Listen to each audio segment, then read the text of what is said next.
When you think about surviving harsh winters, you probably picture modern conveniences like central heating and warm blankets. But long before these luxuries existed, ordinary people faced the brutal cold with nothing but their wits and determination. Medieval peasants didn't just endure winter, they developed incredible survival strategies that kept entire communities alive through the darkest months.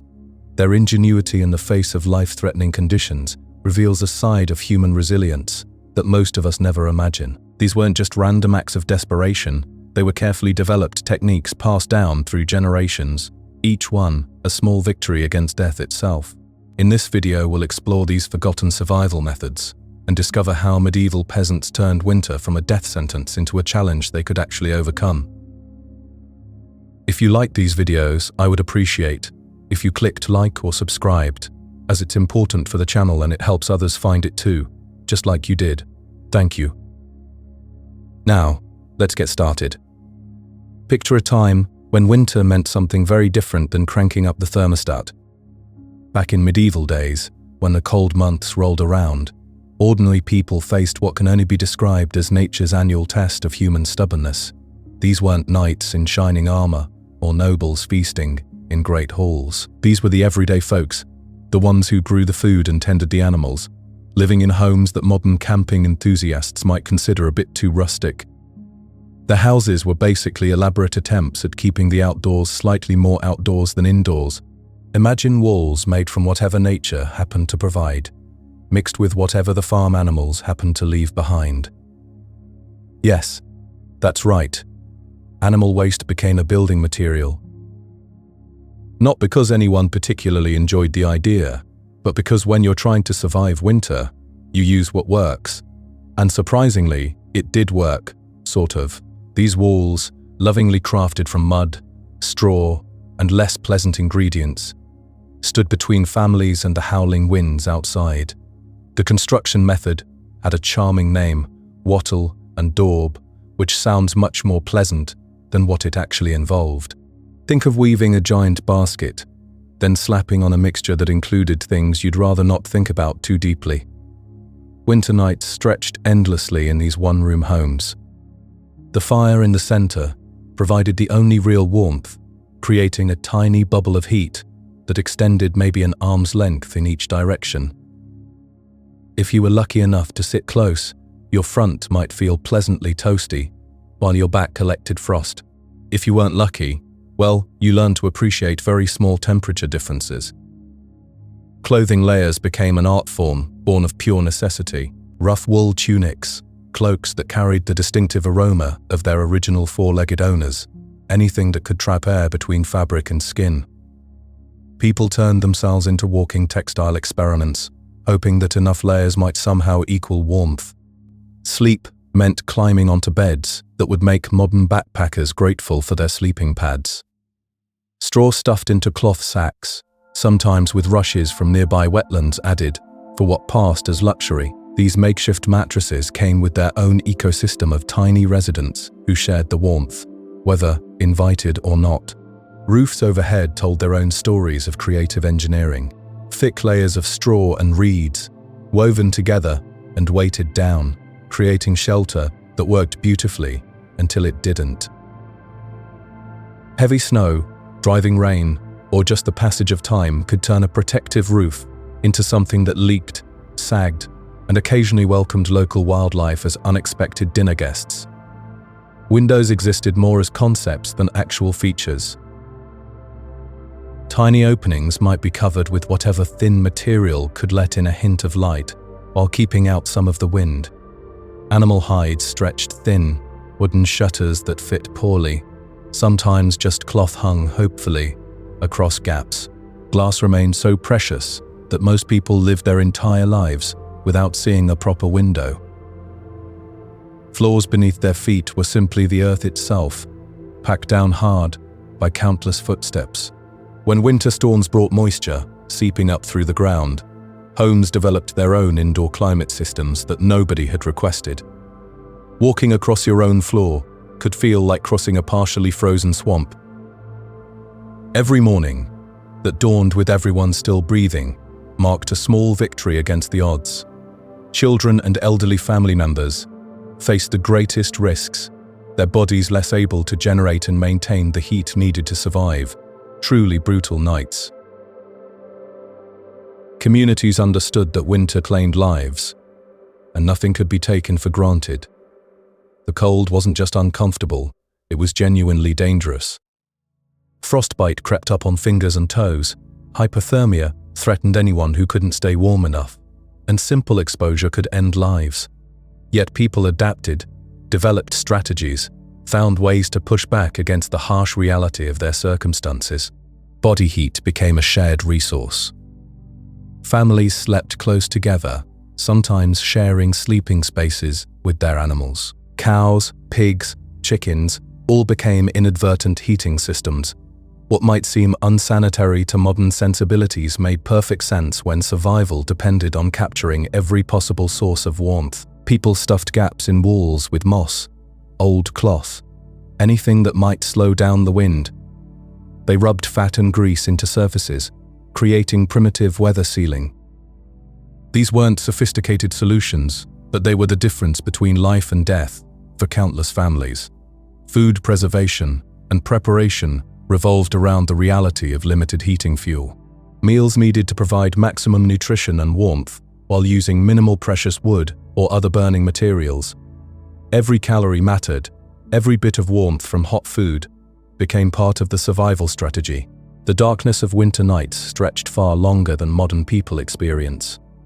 Without artificial lighting, families lived by the rhythm of fire and flame, gathering around hearths, not just for warmth, but for the light that made evening activities possible. Storytelling, simple crafts, maintenance tasks, all happened in the small circle of firelight.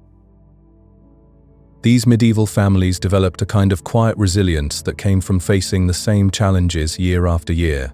They knew winter would test them, knew that comfort was temporary, and survival required constant attention.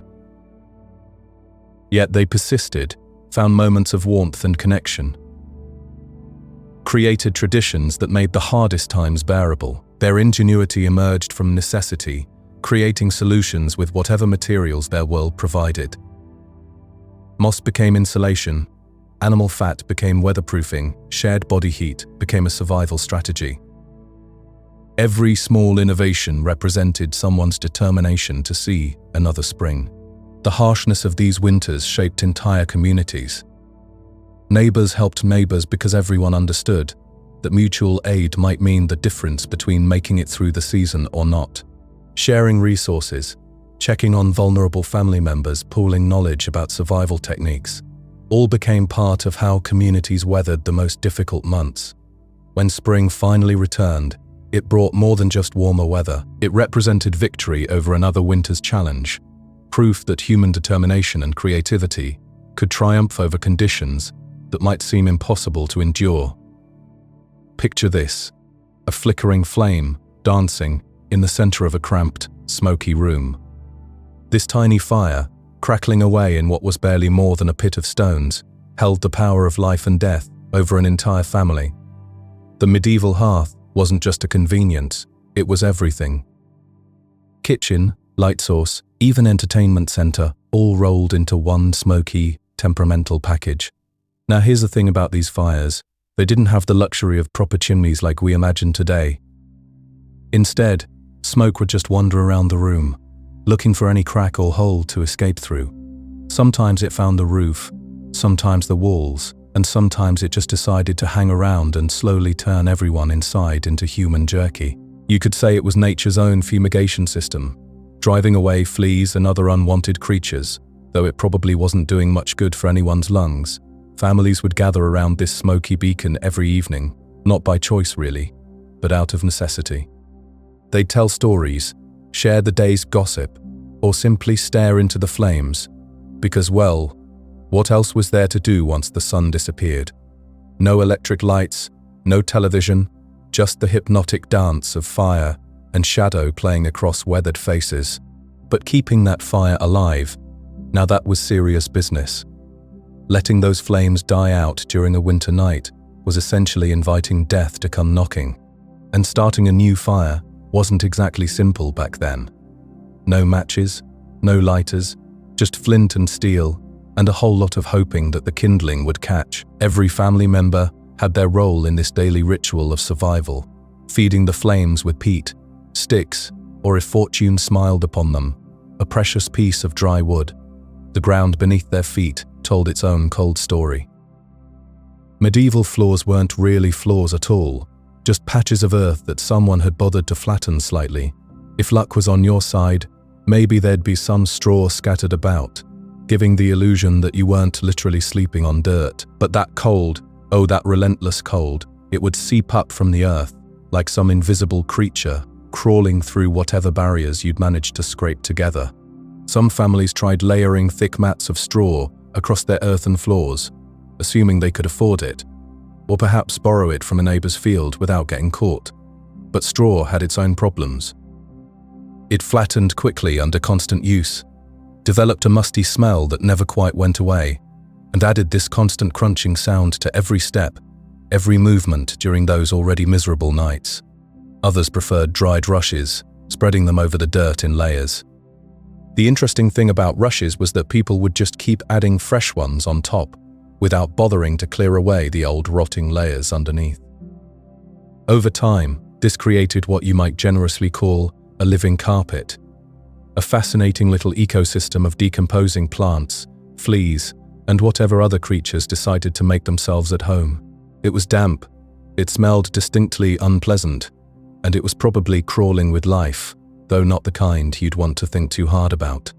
For those fortunate enough to have actual beds, comfort remained elusive.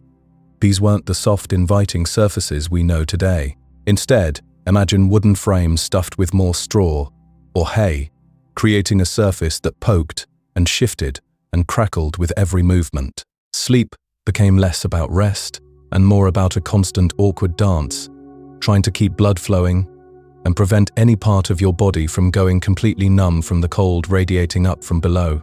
The truth is, medieval peasants never really conquered winter. They just learned to coexist with its harsh realities. A successful night wasn't measured by comfort or pleasant dreams, but by the simple achievement of waking up with all fingers and toes still functioning. And honestly, if you managed that small miracle, you were doing better than many of your neighbors. There's something almost poetic about this daily struggle against the elements, this constant negotiation between human determination and nature's indifference. Every evening brought the same ritual, the same careful tending of flames, the same bundling together for warmth, the same quiet prayers that morning would come again. It was a life stripped down to its most essential elements, where survival itself was an art form practiced by ordinary people who had no choice but to become extraordinary in their resilience. Picture a time when letting your fire die meant more than just reaching for a thermostat. In the medieval world, that warm, dancing flame wasn't just comfort, it was the thin line between making it through the night and becoming another casualty of winter's cruelty. The cold didn't knock politely, it crept in like a silent thief, stealing warmth faster than anyone could imagine. When darkness fell and temperatures dropped, people faced a challenge we can barely fathom today. There were no matches sitting in kitchen drawers, no lighters tucked in pockets. The very idea of instant fire was nothing more than a distant dream. Instead, creating fire meant a careful dance with flint and steel, striking them together again and again, hoping desperately for just one tiny spark to catch. That spark, if it came at all, needed to be nursed like a newborn baby, fed with whatever scraps of dry wood hadn't already been burned in previous desperate nights. Try to imagine doing all of this in pitch darkness, your fingers so numb from cold they barely respond to your commands. Half awake, fumbling with tools that feel foreign in your frozen hands, all while somewhere in the distance a wolf's howl reminds you that you're not the only creature struggling to survive the night. The pressure was enormous, the margin for error non-existent, but medieval people weren't helpless against these odds. They developed something called fire banking, a technique so crucial it became as important as knowing how to grow food or mend clothes. Before bed, they would carefully bury their fire's glowing embers under a thick blanket of ash. This wasn't random, it was precise science born from necessity. The ash worked like insulation, holding just enough heat to keep those embers alive through the long, cold hours until dawn. When morning came, if everything had gone right, a person could walk over to that pile of ash, give it a gentle poke, add some fresh wood, and watch their fire spring back to life without the terrifying ordeal of starting from scratch. But if something went wrong, if the technique failed, or the wind found a way in, that morning brought a cold that cut through everything, along with the grim knowledge that survival just got much harder. This art of keeping fire alive became a treasured family secret, passed down through generations like precious heirlooms. Every household had their own special method, their own sworn techniques. Some families insisted that only completely dry ash would work, while others believed a tiny bit of moisture was the key. Some packed their embers tight as a fist, others left room for the coals to breathe. You could start an argument in any medieval village just by suggesting someone was banking their fire wrong. It was like people today arguing about the best way to cook barbecue, except the stakes were life and death. Even the most careful fire banking couldn't guarantee success. A sudden gust of wind might sneak through the smallest crack in a wall and snuff out those precious embers in seconds. Sometimes a confused sheep would wander too close to the hearth and accidentally scatter the carefully arranged coals. Yes, this actually happened more often than anyone wanted to admit. That's why some families organized night watches, taking turns throughout the dark hours to check on their banked fires, making sure those embers stayed alive. It was like having someone get up repeatedly to adjust a thermostat, except much more crucial and far more exhausting. The whole practice of fire banking reveals something beautiful about human resilience. It wasn't really about conquering nature or mastering the elements. It was about stealing just a few more hours of warmth, buying time against the relentless cold. When morning came and you discovered even one tiny ember still glowing in that pile of ash, it felt like winning a battle. That single spark meant you could face another day, that you had outsmarted winter for at least one more night. But fire wasn't the only weapon people had against the cold. They discovered another source of heat that was always available, always reliable, and completely free: each other. On the most brutal winter nights, when even the best banked fire couldn't push back the freezing air that found every gap in their homes, families turned to the most basic form of survival: sharing body heat. The phrase, "the more the merrier," took on a completely different meaning back then. It wasn't about having fun at parties. It was about having enough warm bodies to make it through until sunrise. Personal space became a luxury no one could afford. Privacy wasn't even a concept people thought about. When the choice was between dignity and freezing to death, the decision was easy. Entire households would pile together in whatever corner of their home offered the most protection from wind and cold. They wrapped themselves in every scrap of cloth they could find, creating what looked like a desperate, breathing mountain of humanity. Picture a human sandwich, layer upon layer of people pressed together, each person both giving and receiving warmth from everyone around them.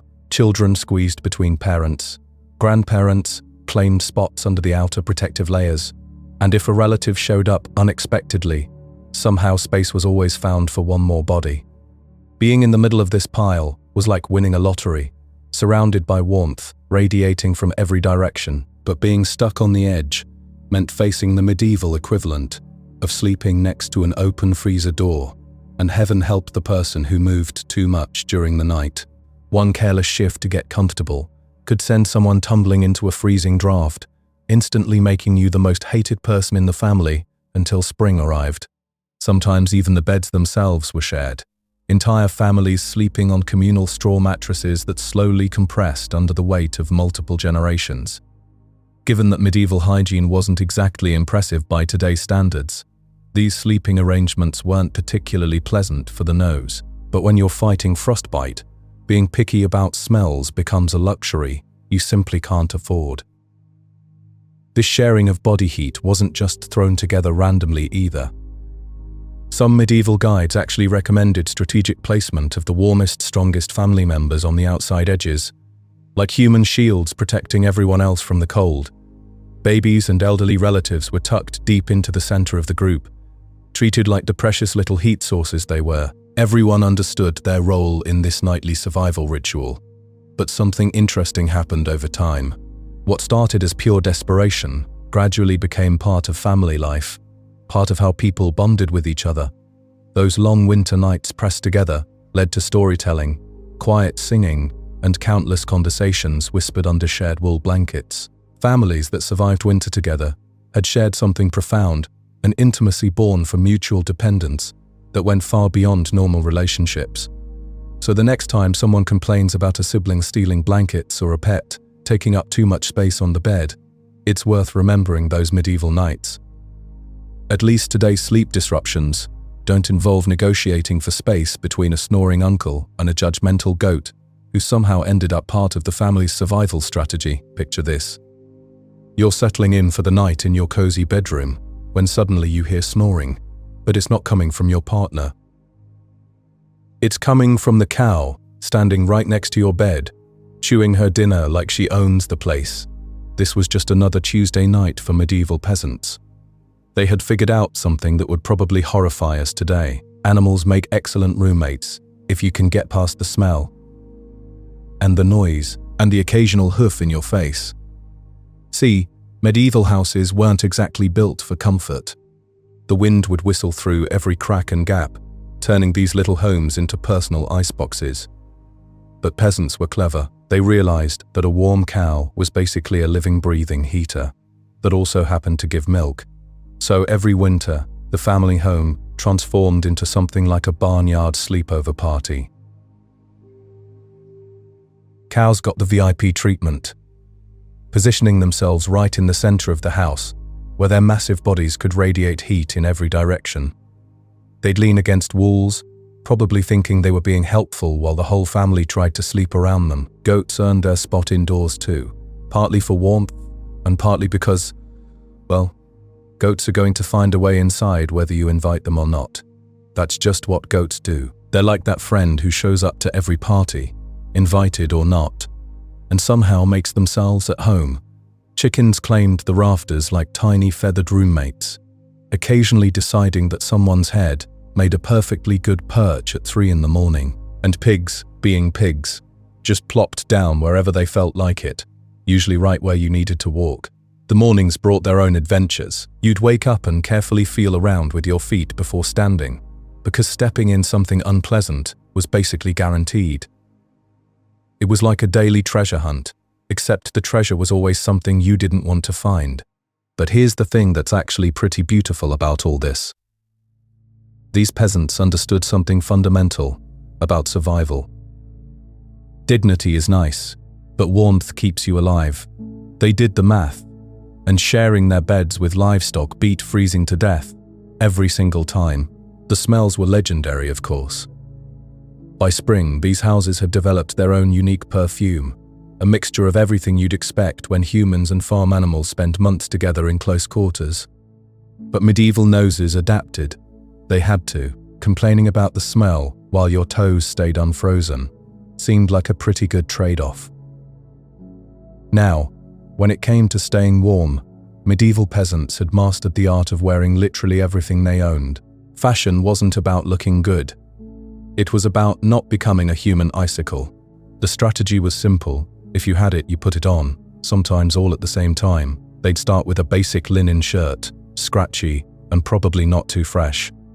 Then pile on a woolen tunic. If they owned a second tunic, that went on too. Add some saggy leggings, a rough cloak, maybe a sheepskin, if they were really fortunate, and you've got yourself a walking laundry pile. Boots were a luxury most couldn't afford. Instead, they'd wrap their feet in rags and cloth, layering them like medieval socks, then stuff everything into wooden clogs. More rags meant warmer feet, even if it also meant waddling around like you were wearing pillows. The whole washing situation was basically impossible during winter. You'd have to drag your clothes to a frozen stream, smash through the ice, and then wait days for anything to dry, assuming it didn't just freeze solid into a shirt-shaped ice sculpture. Most peasants wisely decided that cleanliness could wait until spring. Interestingly, all that built-up dirt and grease actually helped with insulation. It was like wearing a natural winter coat, made of, well, everything that had accumulated over the months. Not exactly pleasant by today's standards, but surprisingly effective at trapping body heat. Hats were treasures beyond measure. A simple woolen cap could literally save your life, keeping your head warm enough that your hair didn't freeze to the wall while you slept. Gloves were often homemade from scraps, sometimes looking more like strange puppet costumes than actual hand coverings, but they did the job. Children got bundled up until they looked like little walking turnips, so padded and layered that they could barely move. Parents stuffed them into every piece of worn clothing they could find, turning them into tiny, waddling heat preservation experiments. The beautiful thing about medieval peasant logic was its pure practicality. Style meant nothing. Elegance was a luxury they couldn't afford. Warmth was everything. And if that meant looking like you were wearing half your house, so be it. These people walked around resembling lumpy laundry bags with legs, and they counted themselves lucky for every layer. They understood that surviving winter wasn't about looking good. It was about making it to spring with all your fingers and toes still attached. There's something almost philosophical about their approach to cleanliness too. Dirt wasn't the enemy. Cold was. That layer of grime and grease wasn't just neglect, it was insulation. Medieval peasants had accidentally discovered that sometimes the things we think are problems are actually solutions in disguise. Picture this. Winter is coming, and you're a medieval peasant standing in your one-room cottage. The wind howls outside, snow piles against your door, and you're facing a choice. You could wash your clothes, scrub yourself clean, and smell like roses. Or you could stay alive. Medieval peasants weren't dirty because they'd given up on life. They were dirty because they were brilliant. See, staying clean in winter could actually kill you. Fresh clothes, especially that nice clean linen everyone talks about, were like wearing a fishing net in a blizzard. Sure, the fabric could breathe, but when the air outside felt like knives, the last thing you wanted was breathable clothing. So peasants did something that sounds crazy, but makes perfect sense. They got dirty on purpose. Day after day, week after week, they wore the same clothes without washing them. Mud caked on, sweat dried into the fabric. Natural oils built up layer by layer, and slowly, miraculously, their clothes transformed. All that grime, all that filth, it wasn't just sitting there being gross, it was working. The dirt filled in the tiny gaps in the fabric, the spaces where cold air could sneak through. Suddenly, those loose tunics became windproof barriers. Medieval weatherproofing, created by the simple act of not taking a bath. Think about it like this. Every peasant was walking around in their own personal cocoon of protective grime. They smelled terrible, sure. Like a barn that had been closed up for 6 months. But they were warm, and in a world where cold meant death, warm meant everything. Medieval people actually believed that washing too much in winter would make you sick. They thought all that dirt and oil created a shield that kept illness away. Better to keep your holy filth barrier intact than risk catching something deadly just to smell pleasant. Soap existed, but it was precious, saved for special occasions. Like when important church officials came to visit, or right before someone died. Most of the time, soap was just a distant memory, something you might use twice a year if you were lucky. But here's the really clever part. Peasants didn't just avoid washing, they layered strategically. When it got colder, they didn't change their clothes, they just put new clothes on top of the old ones. By February, some peasants were wearing 6 weeks' worth of outfits, all at the same time. Every layer told a story. That stain from 3 weeks ago, when the pig got loose. The mud from last Tuesday's trip to the well. The mysterious brown spot that could have been food, or something much worse. Each peasant became a walking diary of their winter survival. To outsiders, medieval peasants looked like they'd completely abandoned any sense of cleanliness, but the peasants knew better. That crusty, grimy tunic wasn't a sign of failure. It was a thermal shield, a barrier between them and death by freezing. Besides, everyone stank. When literally every person in your village smells like a goat, nobody's nose works properly anymore. You develop what we might call strategic nose blindness. It was just how life worked. So when February rolled around, if you had built up a thick, greasy outer layer of protective filth, you weren't losing at medieval life. You were winning. You were the person who understood that sometimes survival trumps everything else. Now, after a long day of strategic dirt accumulation, where did these clever, smelly peasants go to sleep? Well, if you're imagining fluffy feather beds and soft quilts, you're thinking of the wrong social class entirely. Medieval peasant beds were, let's say, an adventure. Most peasants slept on wooden frames if they were lucky. Just rough planks hammered together. Nothing fancy. On top of that frame went a large sack stuffed full of whatever they could find. Straw, mostly, sometimes hay. Old rushes if they were available. Dead plant matter, basically. No memory foam, no springs, no orthopedic anything. Just a crunchy, lumpy, occasionally stabby pile of dried grass that smelled like the barnyard it came from. Every time you rolled over, the straw would crinkle and rustle like you were sleeping inside a giant breakfast cereal. Some peasants couldn't even afford the wooden frame. They just spread the straw directly on the dirt floor. Imagine trying to explain that to a modern sleep specialist. Ground-level sleeping, they might call it.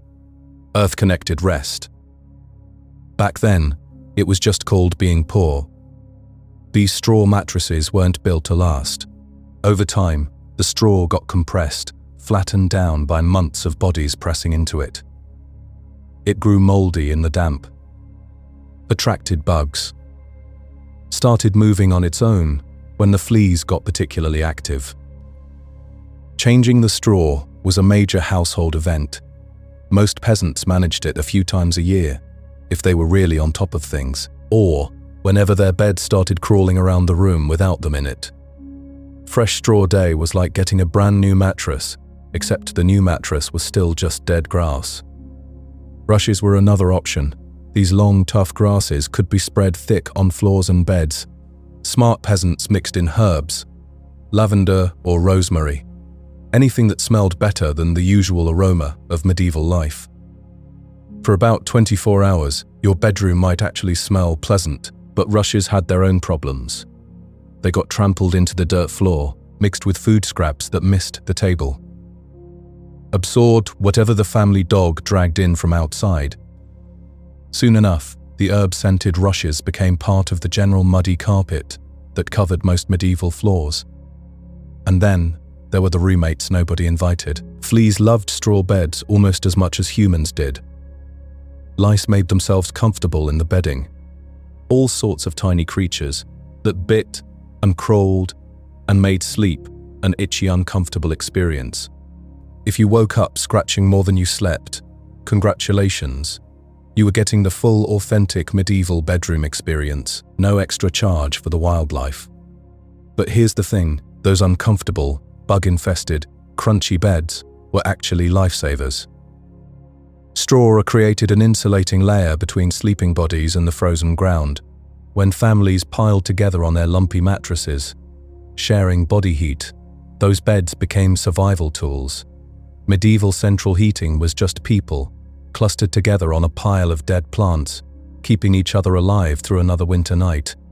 Life in a medieval cottage meant waging war against winter, every single night. These humble dwellings, crafted from whatever materials the earth could provide, stood as fragile barriers between families and the bitter cold that seemed determined to creep through every possible opening. The walls themselves told stories of constant battle. Made from timber, mud, and hope, they shifted with the seasons. Wood would warp under moisture, mud would crack and crumble, and the thatched roofs would sag under the weight of snow and time. Each morning brought new discoveries, fresh gaps where the cold had found entry during the night.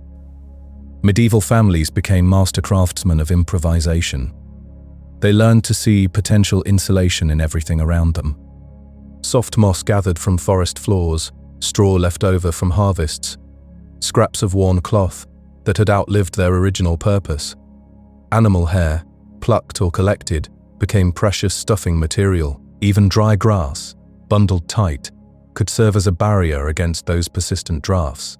The annual ritual of winterizing a home involved some rather unglamorous tasks. Picture a determined peasant, standing in freezing temperatures, carefully applying fresh layers of mud mixed with animal dung to the exterior walls. This wasn't just maintenance, it was survival dressed up as home improvement. The mixture, though hardly fragrant, provided extra insulation and helped seal the countless small gaps that cold air loved to exploit. Roofs presented their own unique challenges. Thatch, while affordable and readily available, had a complicated relationship with water. After enduring months of rain, snow, and wind, even the best thatched roof would develop weak spots. Families would climb up with whatever they could find, stuffing holes with cloth scraps, bundles of reeds, or even chunks of turf quietly borrowed from nearby fields. Windows and doors, if a family was fortunate enough to have them, were simple affairs. Wooden planks held together by iron nails and determination served as doors. Windows often consisted of holes covered with animal hides or cloth that had been soaked in animal fat, creating a translucent barrier that blocked wind while allowing some light to filter through. Every evening became a chess match between human ingenuity and nature's persistence. Just when warmth seemed secured, a sudden gust would discover the one overlooked crack, delivering an icy reminder that the battle was far from won. Yet these resourceful people refused to surrender to the cold, approaching each challenge with a mixture of creativity and stubborn determination. When temperatures dropped low enough to make peaceful sleep impossible, medieval families developed a strategy that modern survival experts might admire. They discovered that trying to keep everyone warm simultaneously was less effective than organizing their rest in carefully planned shifts. This wasn't a formal military operation with rigid schedules, but rather an organic system born from necessity. But when necessity? While half the household attempted to find rest under thin blankets and piles of straw, the other half remained vigilant, tending the precious fire and watching for new drafts that might appear in the night. The hearth demanded constant attention, like a temperamental pet that could mean the difference between life and death. Embers, left unattended, would fade to ash, and restarting a fire from nothing required, both skill and luck that families couldn't always count on. Someone always had to serve as guardian of the flames, feeding them just enough fuel to keep them alive, without wasting precious wood. The rotation system worked through gentle nudges and whispered wake-up calls. After catching a few hours of fitful sleep, you'd feel an elbow in your ribs, signaling your turn to take over fire duty. Stumbling through the darkness, careful not to step on sleeping relatives or wandering livestock, you'd assume your post by the hearth. These night shifts weren't comfortable affairs. There were no late-night entertainment options, no snacks to make the time pass pleasantly, just a responsibility of keeping flames alive while fighting your own exhaustion, listening to the wind test every weakness in the walls around you. Children learned early that winter survival was a family effort. Those old enough to safely handle kindling found themselves pressed into service, discovering that in the coldest months, everyone had a role to play.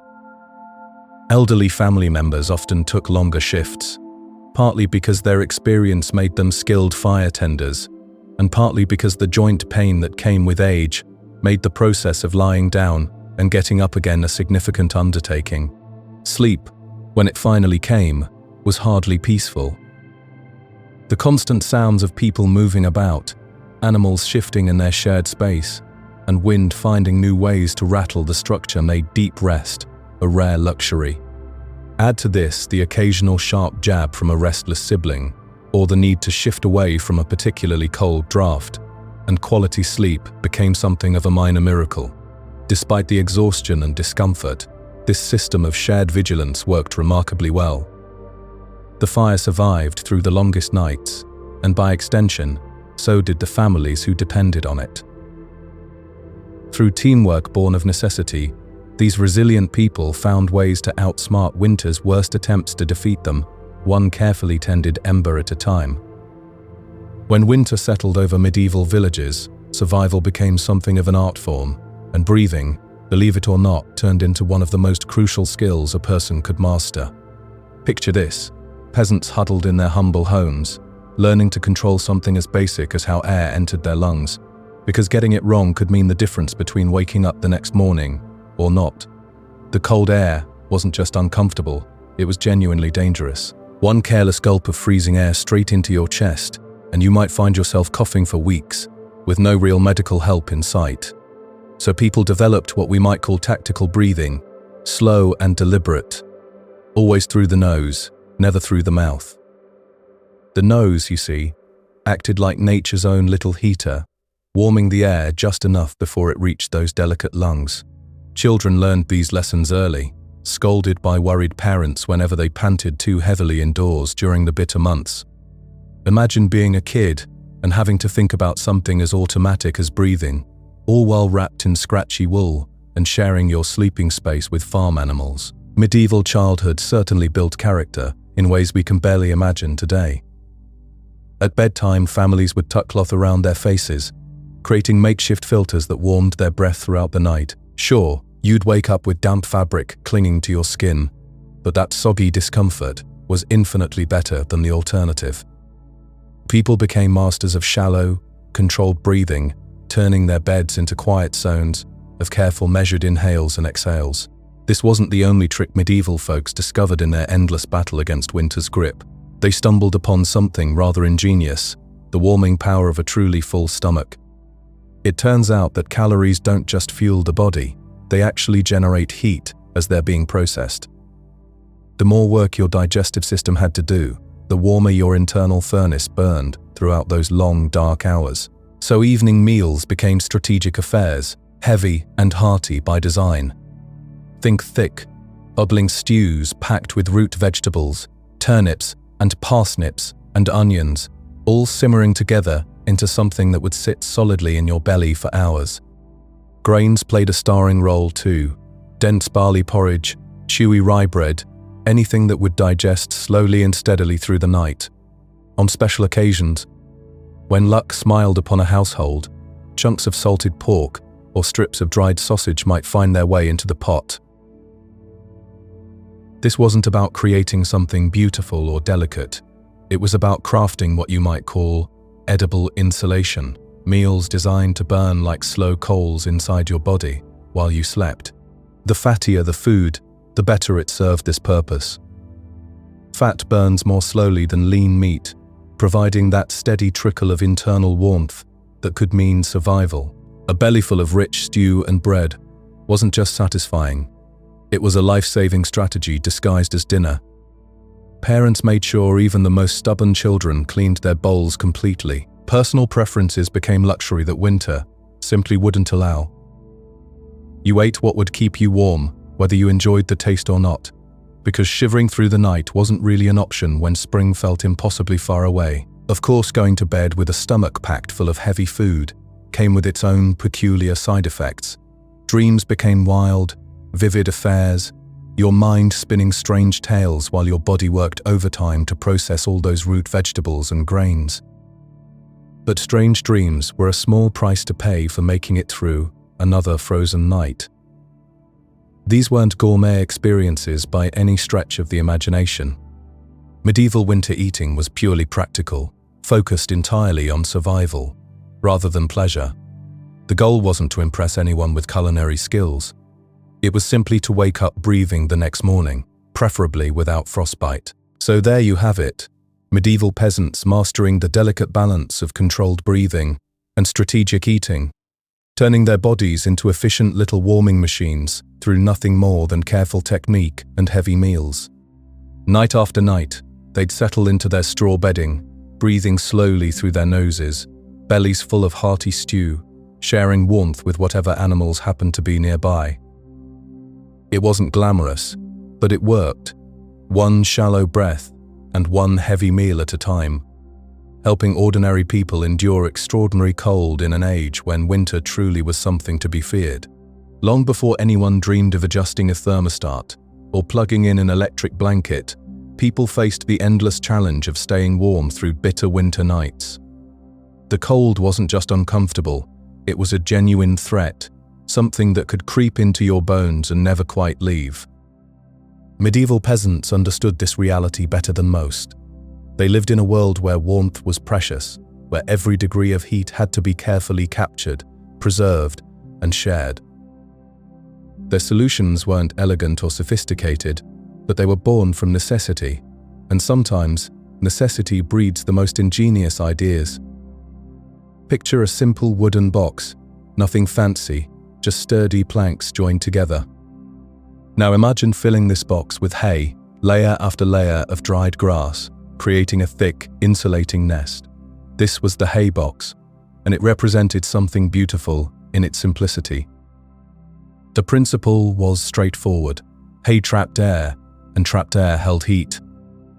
Originally, peasants used these boxes to keep their food warm. A pot of stew, cooked over the fire during daylight hours, could be nestled into the hay and stay hot for hours. No need to keep the fire burning, no risk of flames in the dark. The hay embraced the warm pot like a gentle hug, holding that precious heat close. But human ingenuity rarely stops at the first good idea. Someone, somewhere, had a moment of inspiration. If hay could keep stew warm, what else might it embrace? What if the source of heat could be something even simpler, something that cost nothing and could be found right outside the door? Stones have been sitting in the earth for millions of years, patient and silent. But when you place a flat rock directly into the heart of a roaring fire, something magical happens. The stone becomes a vessel, drinking in the heat, storing it in its very core. This transformation from cold, lifeless rock to glowing warmth was probably one of humanity's earliest discoveries about thermal energy. The process required patience and care. Someone, often the youngest member of the family, would select a good flat stone and place it among the burning logs. The fire would lick at its surface, and slowly, gradually, the rock would absorb the heat. Getting the timing right was crucial. Too little time, and the stone would cool quickly. Too much, and it might crack from the intense heat. Retrieving a heated stone was its own small adventure. Using wooden tongs or a sturdy stick, someone would carefully fish the glowing rock from the coals. The stone would radiate heat like a small sun, almost too hot to be near. Then came the delicate art of wrapping, old rags, scraps of cloth, sometimes even a clay pot, anything to create a barrier between the burning stone and human skin. This wrapped stone became a portable miracle. Tucked into the hay of a mattress, placed at the foot of a bed, or simply held close during the coldest hours. It provided warmth that could last through the darkest part of the night. The heat would seep slowly through the wrappings, gentle and consistent. Of course, this system had its dangers. Stones could crack unexpectedly, sending hot fragments flying. Inadequate wrapping could lead to burns, or worse, could start fires in the dry hay of bedding. A dropped heated stone could easily break toes, or start a blaze. But for people living on the edge of survival, these risks were simply part of life. When everything worked perfectly, when the stone was heated just right and wrapped with care, it became a source of comfort that went beyond mere warmth. It was a small victory against the cold, a proof that human cleverness could triumph over nature's harsh indifference. The fire itself was the true center of medieval home life, especially during winter months. It wasn't just a cooking tool or a source of light. It was the beating heart of survival. Everything revolved around its flickering presence. And when night fell, positioning near the fire became a matter of life and death. Families arranged themselves around the hearth with careful consideration. This wasn't about comfort preferences, it was strategic planning.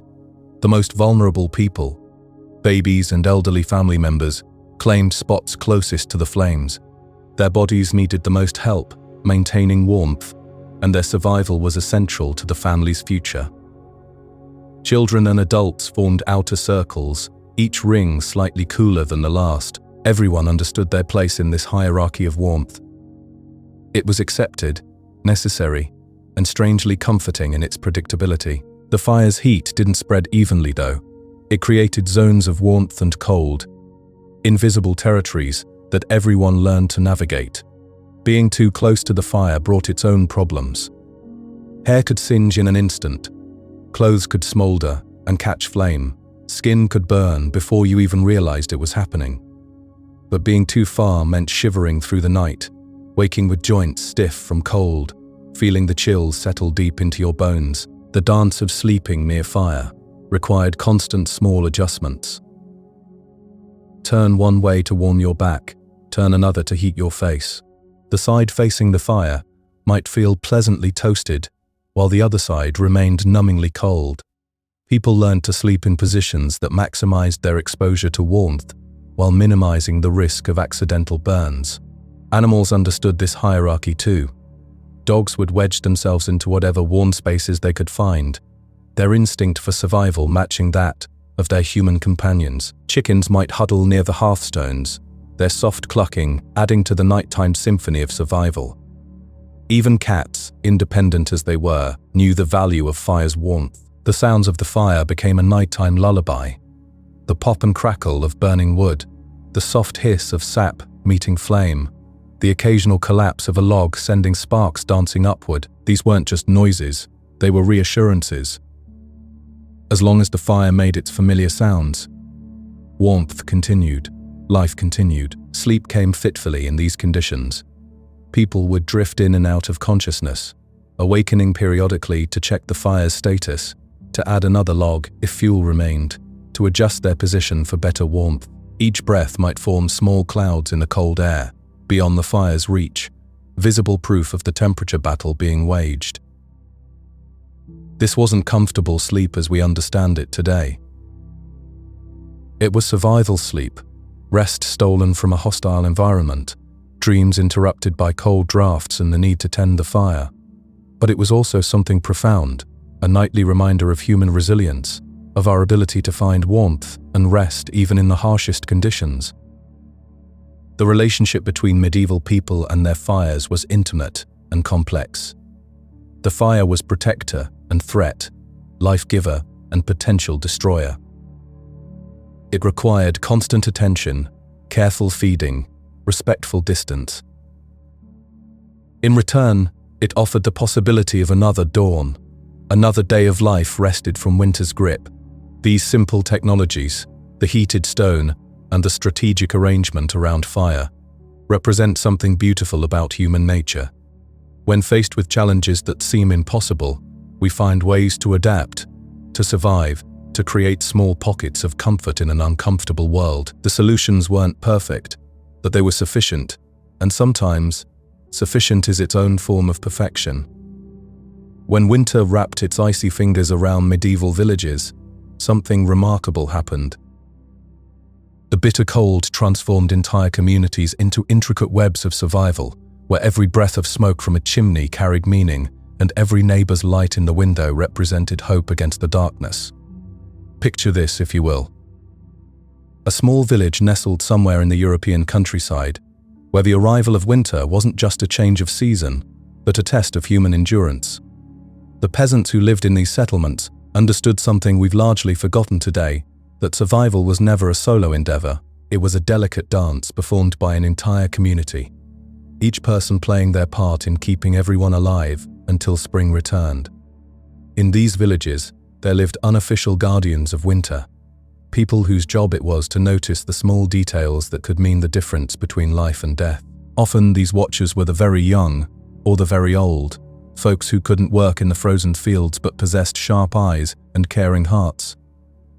They'd notice when old Margaret's chimney hadn't produced smoke for too long, or when the baker's family hadn't appeared at market for several days running.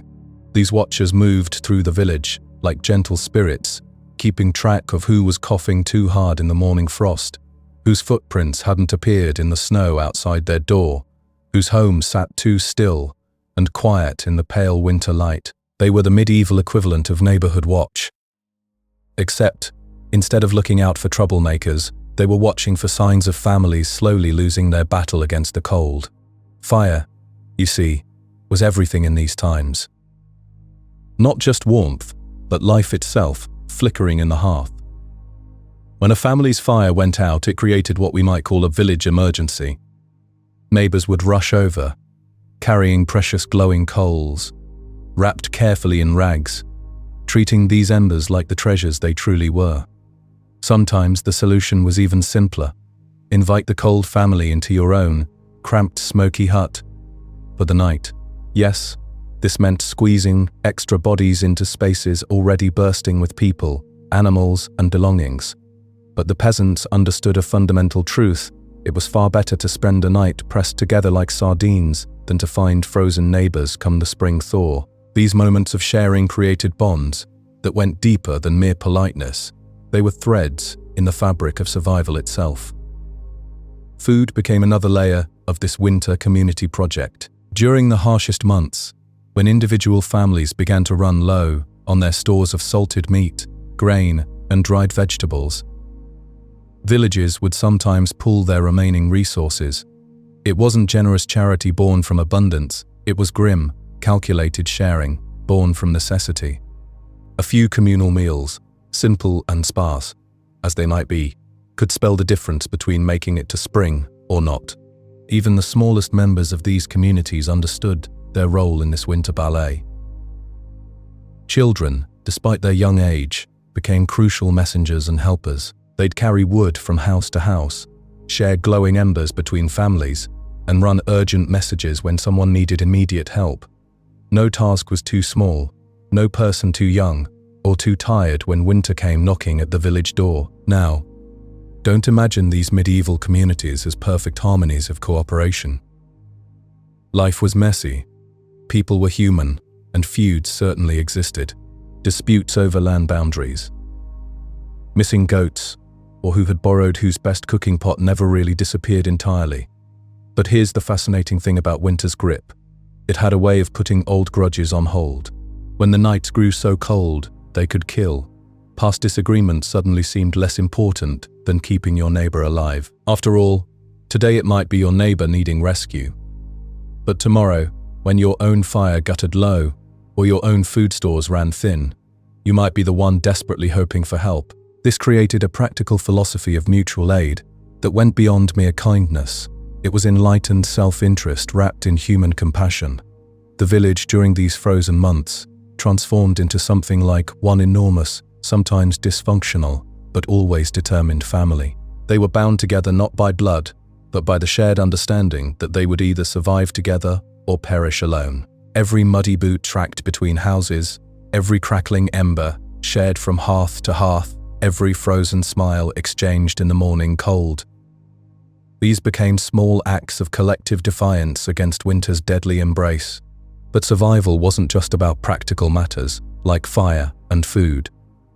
When medieval peasants faced winter's merciless assault, they also turned to faith with an intensity that might surprise us today. Prayer wasn't reserved for Sunday services, it was woven into every frozen breath, every moment of fear, when the wind howled like wolves outside their thin walls. Before families crawled under their layers of straw and scratchy wall blankets, they would kneel together in their cramped homes, offering up urgent prayers. These weren't leisurely spiritual meditations, they were desperate pleas, asking for fires to keep burning through the night, for roofs to stay intact against howling winds, for everyone's fingers and toes to remain unfrozen by morning light. Saints became more than distant holy figures in stained glass windows. They transformed into winter's frontline defenders. Families would pray to specific saints for specific problems. Some saints were called upon to protect against throat ailments, no small concern when breathing icy air could leave you coughing for weeks. Others were asked to guard households against sudden ruin during the lean, deadly months, when resources ran thin and disasters could strike without warning. Superstitions wrapped themselves around daily survival, like extra blankets. Some families would sprinkle holy water near their hearths before sleeping, hoping it would protect against evil spirits, or at the very least against the mischievous drafts that seemed to find every crack in their walls. Others marked their doorways with blessed chalk after certain religious feast days, creating small rituals that pleaded for warmth and luck to find their way inside. Candles played their own special role in this winter spirituality. Families would keep special vigil candles burning throughout the long nights, flames that had been blessed by the local priest, or perhaps by the most pious, elderly woman in the village. These weren't just sources of light. They were flickering prayers made visible, tiny beacons of hope against the cold darkness that seemed to claw at the walls. And naturally, no serious winter prayer session was complete without promises, those desperate bargains people make when they're truly afraid. Dear Lord, if you just get us through this night, I swear I'll be kinder to my neighbor. Yes, even the one who keeps stealing our turnips from the root cellar. This faith wasn't some abstract comfort or philosophical exercise. It was a daily, urgent conversation with the divine, as practical and necessary as stoking the fire or checking the food stores. The peasants weren't asking for luxury or abundance. They were pleading for the basics of survival. A little heat to keep them warm, a little food to keep them fed, and one more day, just one more day to muddle through until spring finally broke winter's frozen grip on their small villages. It was simple, raw hope, whispered into the smoky rafters of their homes, hope tangled up in breathless prayers and tucked under itchy blankets alongside the bodies of their families. Somehow, this combination of practical cooperation and desperate faith carried them through the endless, merciless nights that stretched between autumn's end and spring's blessed return. In their struggle against winter's deadly embrace, these medieval communities created something beautiful, a testament to humanity's ability to find warmth, not just in fires, but in each other. When winter came to medieval Europe, it didn't come quietly. It arrived like an uninvited guest who refused to leave, settling into every corner of peasant life, with a persistence that bordered on cruelty. The year 1315 stands out in history books, not for any great battle or royal wedding, but for something far more sinister. That winter, nature itself seemed to declare war on humanity. The rains had come first, destroying crops before they could ripen, leaving fields soggy and barren. Livestock, already weakened by poor harvests, began to starve. Then, the cold arrived, turning what should have been a difficult season into something resembling a slow-motion catastrophe. People grew so desperate that whispered stories began to circulate, tales of families boiling shoe leather to make soup, stripping bark from trees to fill empty bellies, and in the darkest corners of human desperation, turning to things we dare not speak of too loudly. The simple act of keeping a fire burning became a matter of life and death. Families understood this with a clarity that modern people might find hard to grasp. When that central hearth went cold, when the last ember died in the darkness, households often huddled together for warmth one final time. Spring would sometimes reveal these tragic tableaux. Entire families found frozen in each other's arms, their final act being an attempt to share whatever heat remained in their bodies. Houses themselves became battlegrounds against the elements. A roof collapsing under heavy snow wasn't just an inconvenience requiring repair. It was often a death sentence delivered in the middle of a frozen night. Those who survived such disasters faced the terrifying prospect of stumbling through snow that reached their thighs, begging neighbors for shelter, knowing full well that those same neighbors might already be stretched beyond their breaking point. Disease found willing partners in the cold and hunger. Weakened bodies became easy targets for pneumonia and bronchitis, while cramped, smoke-filled homes turned into perfect breeding grounds for infection.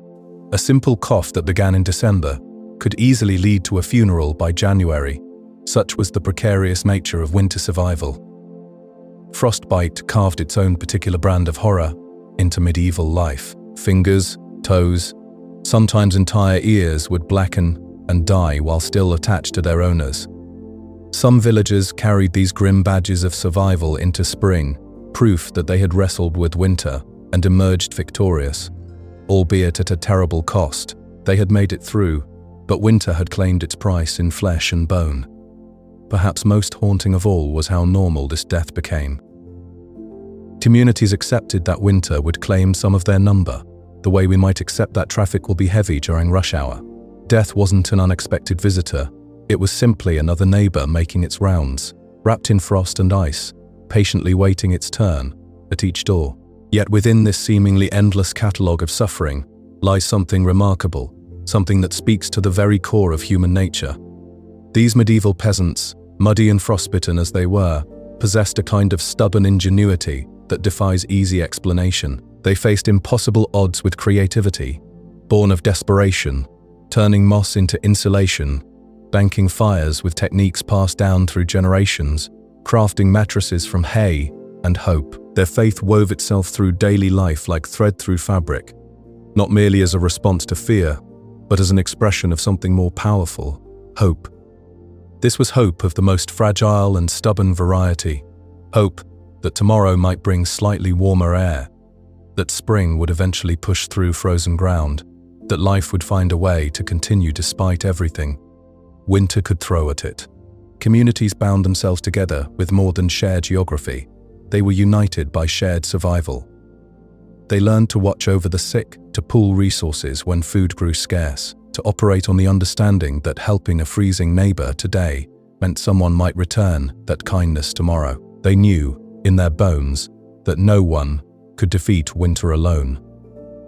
These nameless, often forgotten people built something extraordinary from their suffering, a blueprint for human resilience that echoes through centuries. Every technique they developed, every lesson learned from bitter experience, every night survived against impossible odds, pushed humanity forward by small, precious increments. They endured winters that would have broken their ancestors, gradually making warmth and comfort expectations, rather than impossible dreams. Their sacrifices, unglamorous as they might seem, stitched themselves invisibly into the fabric of everything that came after. Every cozy evening spent by a warm fire, every comfortable winter night, every moment of seasonal contentment exists because countless medieval peasants refused to surrender to the cold. They turned shivering survival into a living legacy, one ember at a time, one breath at a time, one stubborn heartbeat at a time. When wind rattles modern windows, when winter storms test our patience, perhaps we might spare a thought for those distant ancestors, the ones who faced the darkness with nothing but determination and the unshakable belief that morning would come again. Every life begins in the quiet corners of history, far from the spotlight that will eventually find it. Around 1501, in the rolling countryside of England, a child entered the world who would one day reshape an entire nation. Her name was Anne Boleyn, and she arrived not with fanfare, but with the gentle whisper of possibility. Her father, Thomas Boleyn, was a man who understood that ambition required strategy. He worked as a diplomat, weaving through the delicate threads of international politics. Her mother, Elizabeth Howard, carried the kind of noble blood that opened doors, though quietly, without grand proclamations. Together, they represented something fascinating about Tudor society, the idea that cleverness could elevate a family just as much as ancient titles. Anne's birth barely caused a stir in the great tapestry of English nobility. Yet sometimes, the most profound changes begin with the softest footsteps. This little girl, growing up in manor houses that smelled of wood smoke and beeswax, would one day hold the fate of kings in her hands. From her earliest years, Anne possessed something that couldn't be taught in the usual ways. She was sharp, curious, alive with a kind of energy that seemed to crackle in the air around her. Her family noticed this spark, this magnetic quality that drew people toward her like moths to flame. They made a decision that would prove extraordinary. They would send her abroad to learn from the sophisticated courts of Europe. Imagine being a young English girl crossing the Channel to serve Margaret of Austria in the Netherlands. The world suddenly becomes vast, filled with new languages, new customs, new ways of wielding influence. Anne absorbed it all, the art of conversation that could change minds, the subtle gestures that conveyed power, the delicate balance between charm and authority. But it was France that truly transformed her. In the courts of Queen Claude and Queen Marguerite of Navarre, Anne discovered the intricate dance of European politics. While other girls her age were learning to embroider roses on silk, Anne was mastering something far more valuable: the ability to command attention without appearing to seek it, to influence without seeming to try. Years passed in this glittering world of French sophistication. Anne learned to speak like a native, to move with the grace of continental nobility, to understand the invisible currents of power that flowed through royal courts. She was becoming something rare, an English woman with the polish of European refinement and the hunger of a rising family. When she finally returned to England in the early 1520s, Anne Boleyn was no longer the girl who had left. She carried herself differently, spoke with a musical voice touched by foreign accents, and possessed a kind of worldly knowledge that set her apart from everyone around her. She wasn't conventionally beautiful. Even those who admired her admitted that she was absolutely captivating. Her dark eyes seemed to hold secrets from distant courts. Her smile suggested she knew things others could only guess at. When she entered a room, the very atmosphere shifted, as if everyone unconsciously leaned forward, drawn by some invisible force. This was the power of true charisma, something that couldn't be bought or inherited, only cultivated through experience and confidence. Anne refused to disappear quietly into the background of noble society, as so many women of her station did. She had seen what intelligence and charm could accomplish in the courts of Europe, and she intended to use that knowledge in England. She understood something profound about power, that it wasn't always about who had been born to it, but about who had the courage to reach for it. The girl who had once played in English manor houses was gone. In her place stood a woman who would soon become a player in the most dangerous game of all, the pursuit of a king's heart. History was beginning to gather around her like storm clouds on the horizon, and Anne Boleyn was ready to meet it, head-on.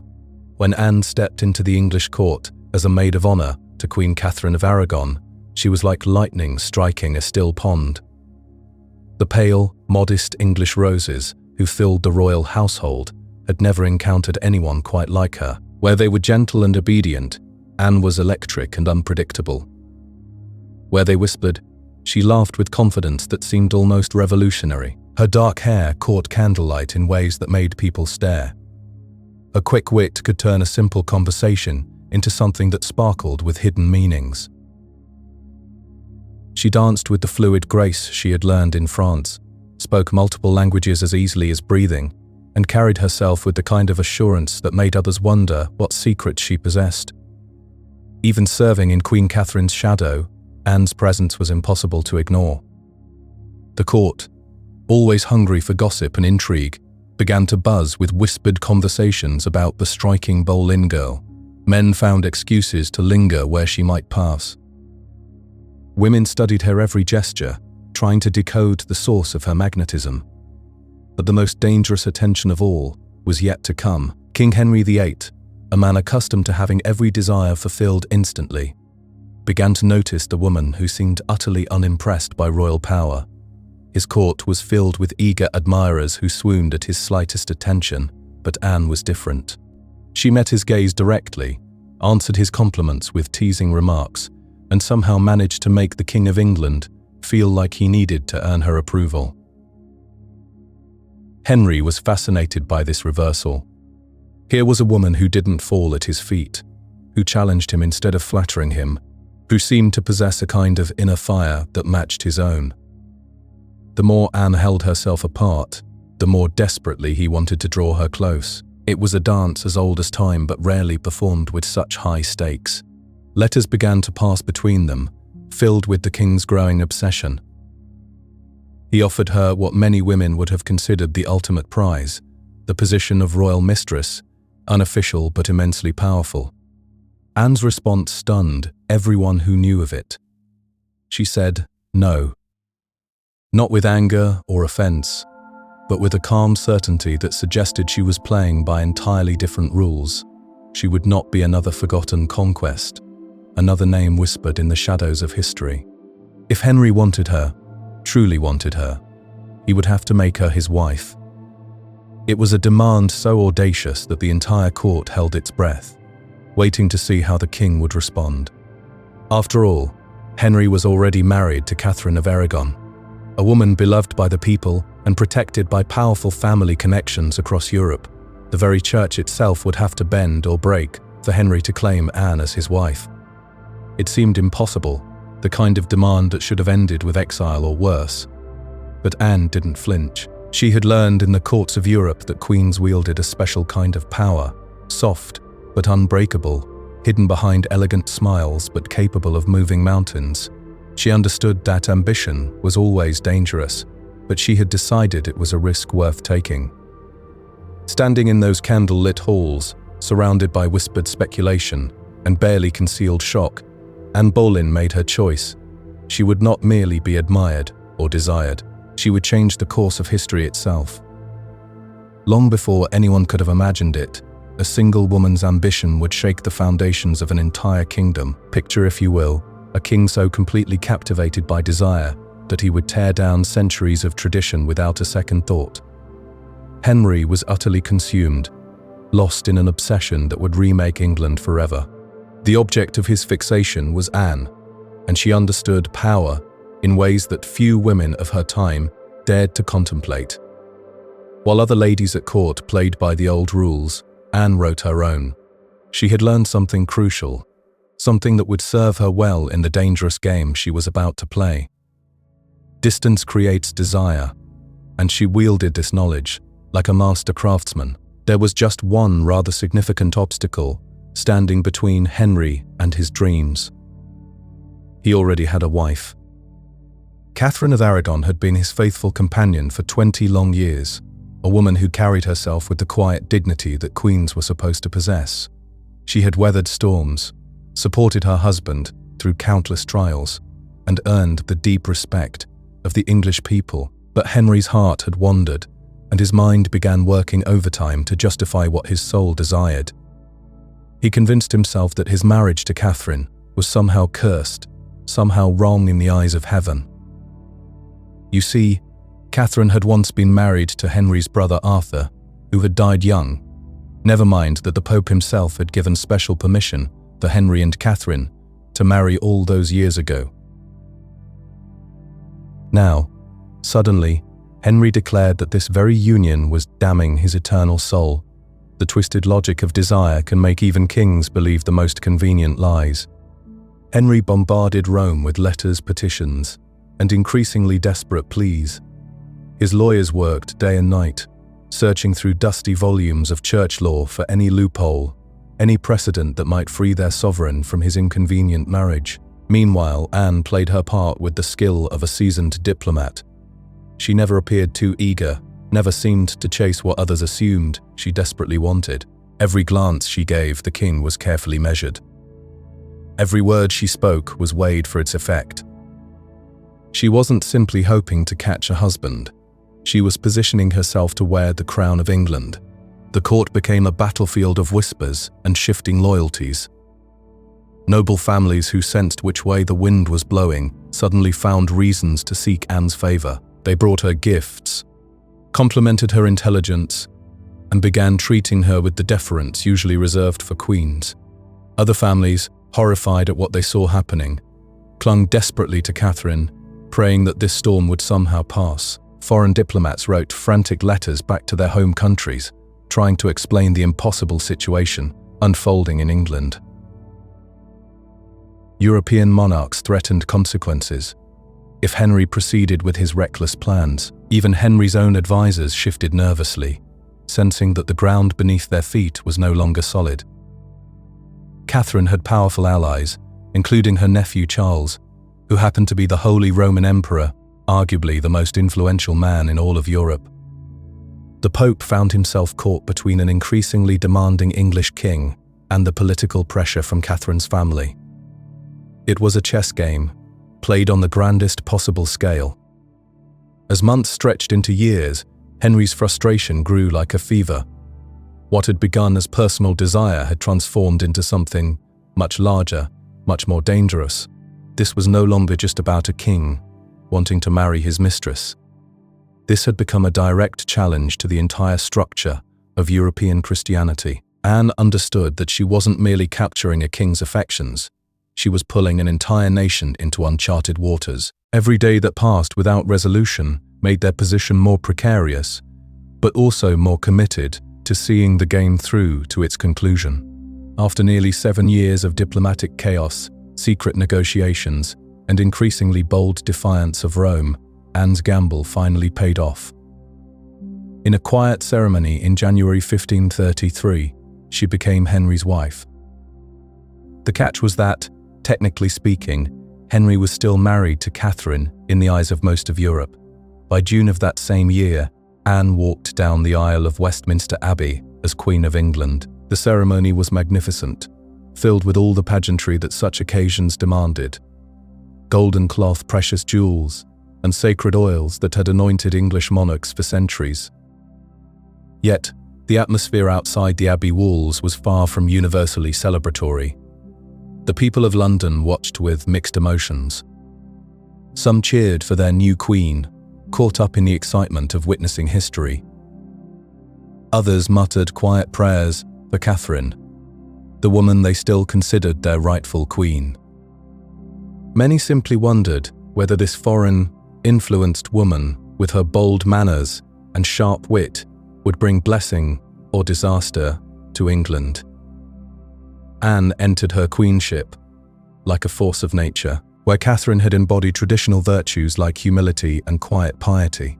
Anne dazzled everyone around her with intelligence, political awareness, and an almost magnetic presence. She wore colours that made her stand out in any crowd. She spoke her mind in ways that shocked and impressed courtiers accustomed to more submissive queens, but Anne's position, despite all its outward glory, rested on the most fragile of foundations. Everything, absolutely everything, depended on her ability to provide Henry with something that Catherine had never managed to give him: a son. A male heir to secure the Tudor dynasty for generations to come. Anne understood this pressure better than anyone. She was no longer the captivating mistress who could maintain power through charm and carefully manage distance. Now she carried the hopes and fears of an entire kingdom within her body. The weight of dynasties rested on her ability to produce the right kind of child. When Anne became pregnant, both she and Henry were absolutely convinced that the child would be a boy. They made preparations for a prince, planned celebrations for the future king, and spoke confidently about the son who would justify all the chaos they had created. Then, in September 1533, Anne gave birth to a daughter. The child would grow up to become Elizabeth, one of England's greatest monarchs. But at that moment, she represented crushing disappointment. Anne masked her feelings with the grace expected of queens, speaking confidently about the sons who would surely follow. But Henry's reaction was harder to hide. The adoration in his eyes flickered, replaced by something cooler, more calculating. Still, for a time, Anne's influence over England remained extraordinary. She elevated her family to heights they could never have imagined. She became the first English queen to be crowned with the sacred oil traditionally reserved for kings alone. Foreign ambassadors sought meetings with her, understanding that her opinion could sway the king's decisions. Henry, meanwhile, continued his break from Rome, establishing the Church of England with himself as its head. This wasn't just about theology. It was about ensuring that no pope could ever question Anne's legitimacy as queen. The entire religious structure of England was being rewritten to protect one woman's position. Yet even in her moments of greatest triumph, Anne must have sensed the shadows gathering around her. Courtiers who had once competed for her attention now whispered behind their hands when she passed. Rivals who had been forced into submission began to circle again, waiting for any sign of weakness. And Henry, whose love had once seemed strong enough to reshape kingdoms, was already beginning to look beyond the brilliant woman who had rewritten his world. Power, they say, is like water in your hands. The tighter you squeeze, the faster it slips away. Anne Boleyn discovered this truth in the most brutal way possible. She had reached heights that most women of her era could never even dream of, but staying there, well, that required a completely different set of skills. The irony of her situation was almost poetic. This woman who had turned an entire kingdom upside down, who had made a king defy the Pope himself, now found herself trapped by the very same forces she had once wielded so cleverly. The game of power, it seems, never really ends. It just changes players. At the center of everything was this crushing expectation, this impossible burden that rested on her shoulders. Henry needed a son, Not just wanted one, but needed one with the desperation of a drowning man reaching for air. Elizabeth, their daughter, was healthy and bright, showing all the signs of inheriting her mother's sharp intelligence. But in the eyes of a 16th century king, a daughter was almost like a beautiful painting, when what you really needed was a fortress. The human body, though, doesn't bend to royal commands or political necessities. Anne's pregnancies became a series of heartbreaks, each loss cutting deeper than the last. Miscarriages in that era weren't just personal tragedies, they were public failures, especially when you wore a crown. Each lost child weakened her position, like removing stones from a castle wall.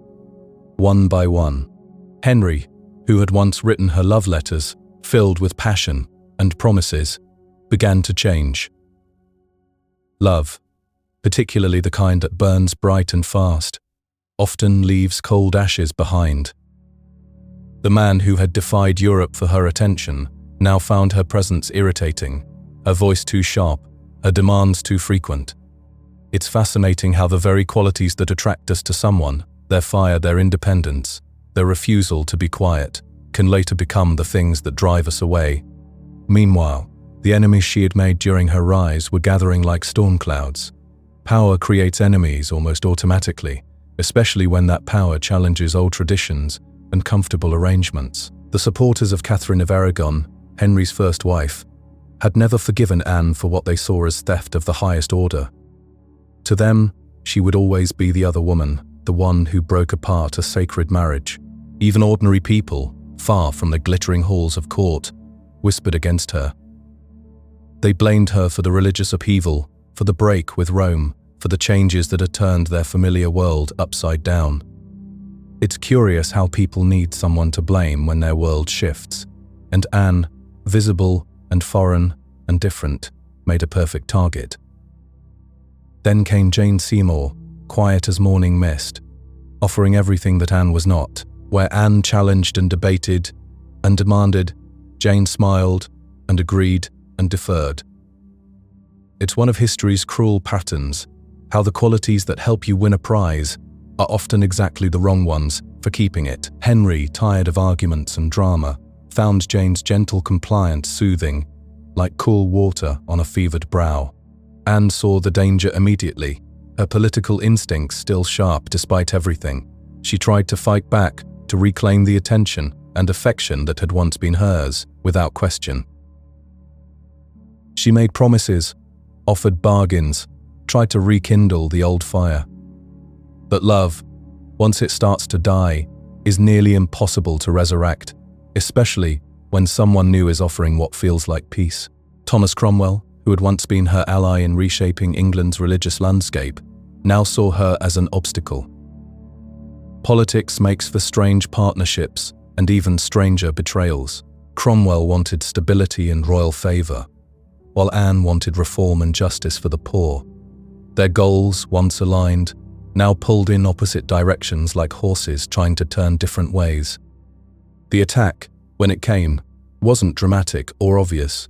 It crept forward like fog, built from whispers and rumours and carefully constructed lies. This is how power often ends, not with grand battles, but with quiet betrayals, with former friends who decide that your downfall serves their interests better than your success. Cromwell understood something crucial about Henry. The king wanted Anne gone, but needed a reason that wouldn't make him look foolish or fickle. Divorce would remind everyone of the mess with Catherine of Aragon, but scandal, disgrace, betrayal, these could transform Henry from a fool in love to a wronged husband deserving of sympathy.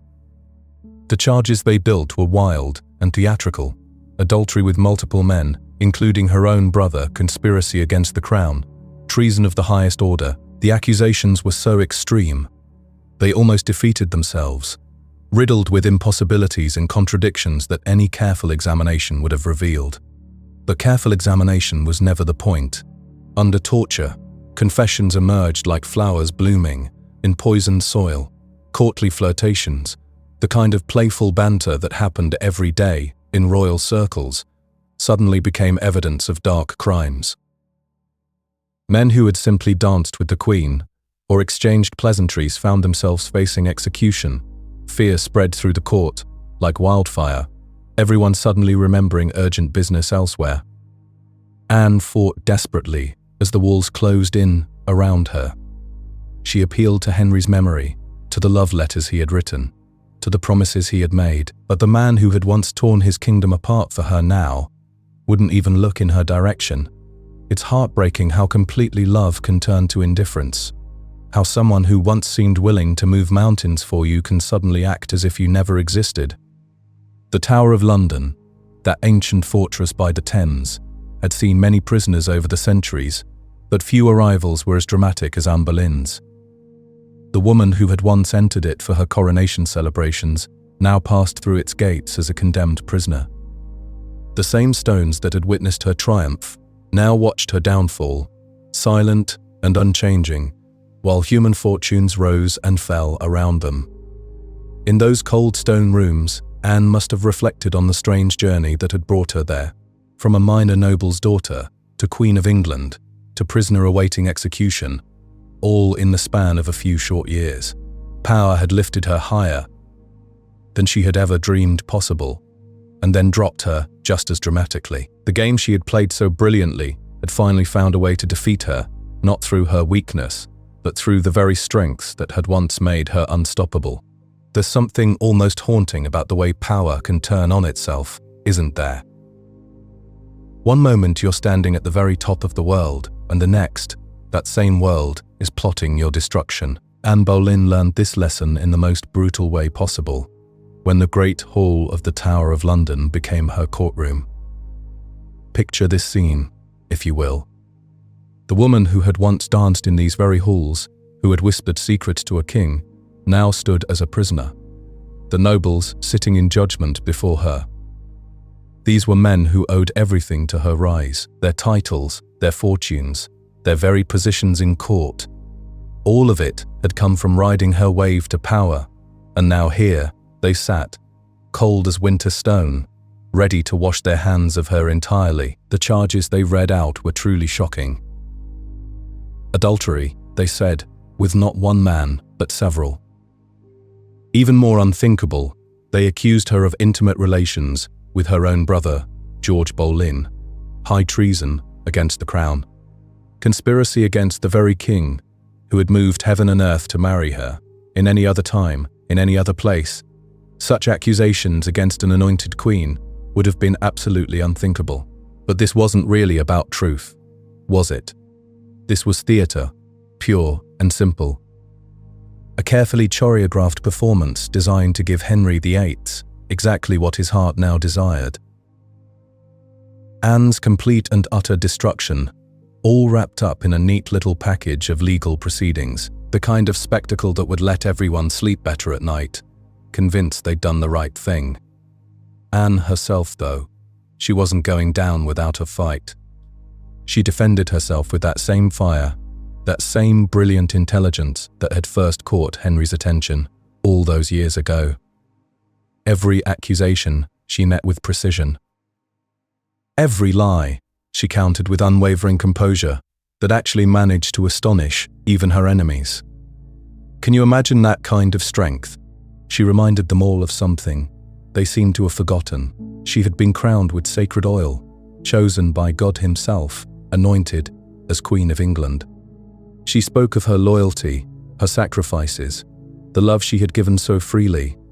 But words, even the most powerful ones, can only do so much when minds are already made up. The verdict, you see, had been decided long before Anne ever set foot in that courtroom. This whole trial was just a show, a public dismantling of a woman who had once seemed absolutely unbreakable. Witness after witness took the stand, many of them clearly coerced, probably bribed, speaking words designed to damn her. The dates didn't match up. The places contradicted each other. The evidence, when there was any evidence at all, was flimsy as autumn leaves. The truth, real truth, that had become irrelevant. The machine was in motion now, and nothing could stop it. Anne was found guilty, of course. Her brother George, and all the other men accused alongside her, they were sentenced to death as well. Anne herself would face the headsman's block, which was actually considered merciful. The usual punishment for treason was hanging, drawing, and quartering, something far more brutal and degrading. When they read out that final verdict, Anne didn't break. Not even then. She stood tall, her face pale as morning mist, but her spirit still burning bright. In those last moments before they led her away, she spoke with such clarity. She said she was prepared to die, and that she prayed God would have mercy on her soul. As those heavy doors closed behind her, you could almost hear the court breathing a collective sigh of relief. They thought the storm was over. Anne had been brilliant, dangerous, absolutely unforgettable, and now she was nearly finished. But here's the thing they didn't understand, couldn't have understood. They weren't erasing Anne Boleyn from history. They were doing the exact opposite. They were making her immortal, freezing her forever in betrayal, in tragedy, in legend. After the trial, Anne was taken back to her cell in the Tower, but everything had changed. She wasn't returning as the triumphant queen who had once commanded all of England. She was now a condemned prisoner, counting down her final hours. Yet, even facing the ultimate end, even staring death right in the face, Anne refused to crumble. Those cold, echoing halls of the Tower became her final sanctuary. She spent hours and hours in prayer, kneeling on those hard stone floors, her hands clasped so tightly they must have ached. Her voice remained steady throughout. She confessed to no crimes, because in her heart she believed she had committed none. She wasn't afraid to die, she told anyone who would listen, but she did pray that her death might somehow bring peace to the kingdom, and perhaps, just perhaps, mercy to her little daughter Elizabeth. The few ladies in waiting who had remained loyal to her, they wept in private. But it was Anne who ended up comforting them, not the other way around. Sometimes she would make these bitter little jokes about how she would be remembered as the queen who lost her head. Even in her darkest moments, that stubborn spark, that thing that made her so unforgettable, it never quite went out. Meanwhile, Henry VIII was showing absolutely no signs of mercy. His attention had already turned completely to Jane Seymour, his next intended bride. Even before Anne's execution date was finalized, Henry was busy arranging his next marriage. For Anne, this final betrayal from the man who had once torn down an entire kingdom, just for her, this must have cut deeper than any sword ever could. On May 18th, 1536, they told Anne she would die the following morning. Sleep didn't come easily that night, as you might imagine.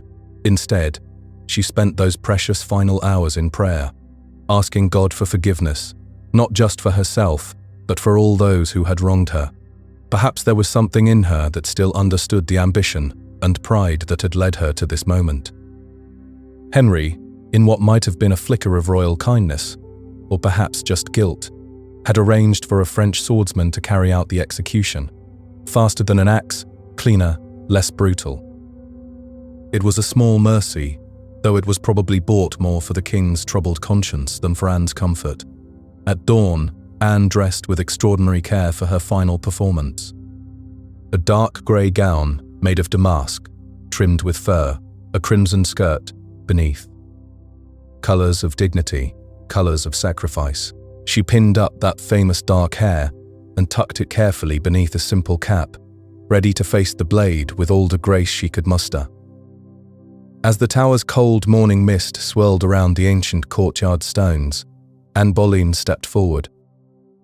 Queen, mother, survivor, fighter, she was all of these things and more.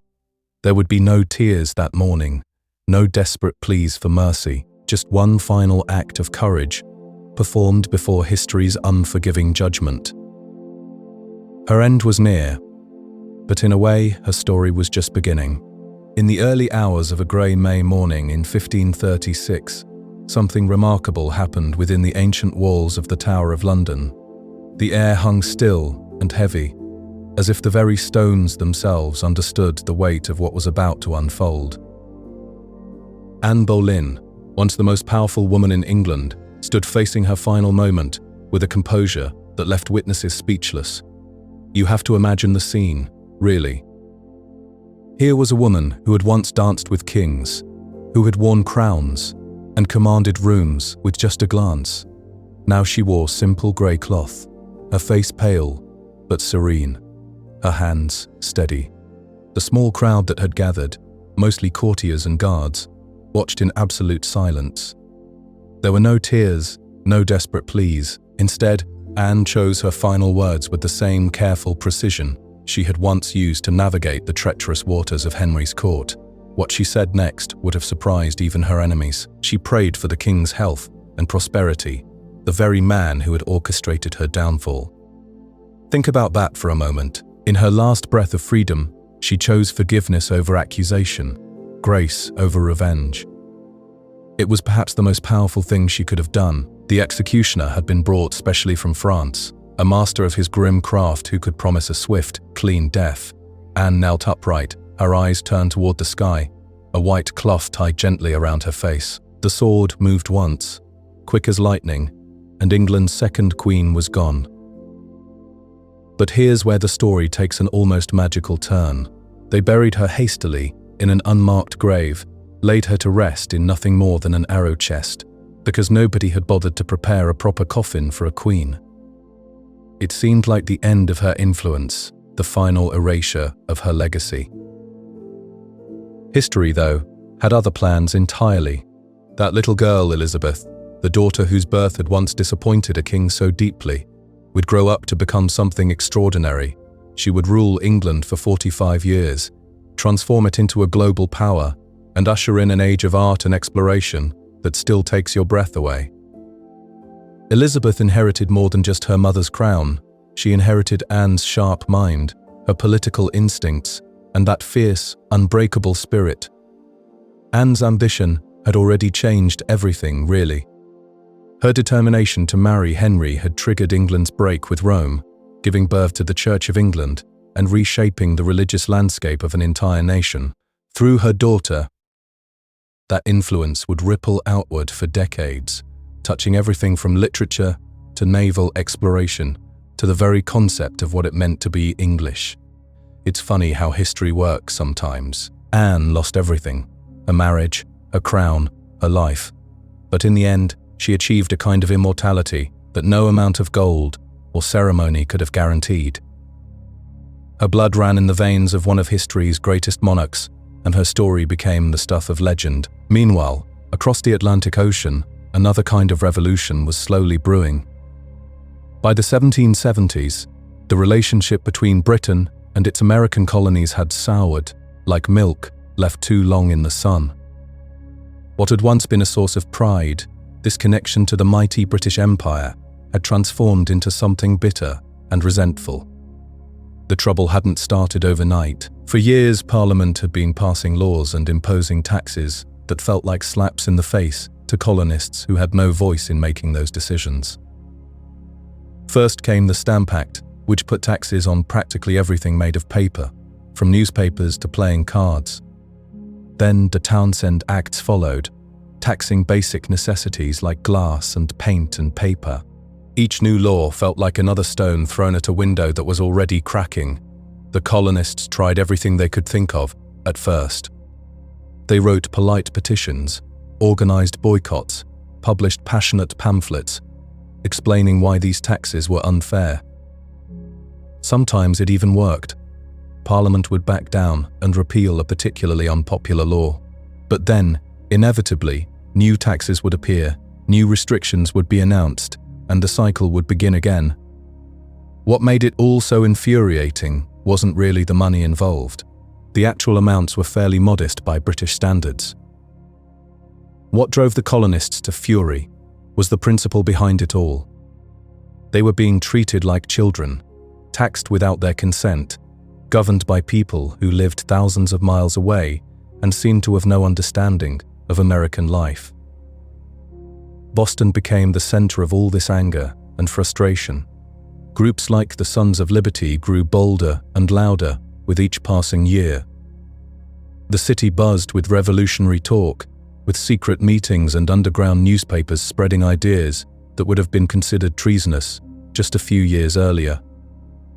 In 1770, that simmering tension finally boiled over into actual violence. British soldiers, nervous and outnumbered, fired into a crowd of civilians in what became known as the Boston Massacre. Blood stained the cobblestones, and any remaining trust between the colonies and their mother country evaporated like morning mist. By 1773, you could feel something building in the air, like the electric tension before a thunderstorm. The colonies were balanced on a knife's edge, waiting for just one more provocation, one final insult that would push them over the line into open rebellion. That final straw came in an almost absurd form: wooden crates filled with tea leaves.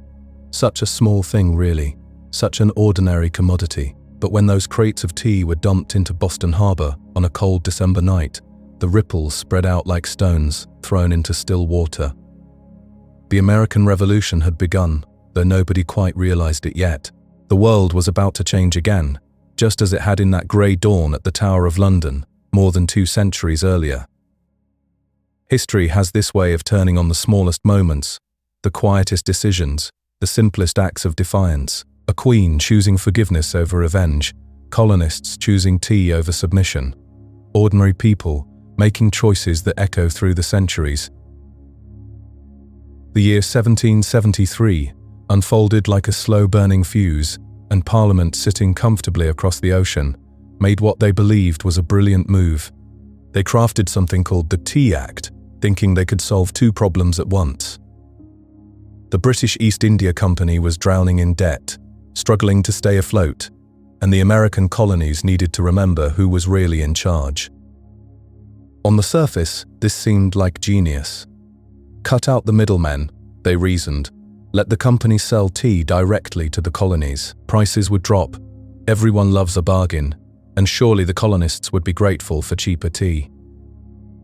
What could be simpler than offering people something they wanted at a better price? But human nature, especially when it comes to pride and principle, rarely follows such neat calculations. The colonists saw right through this clever scheme.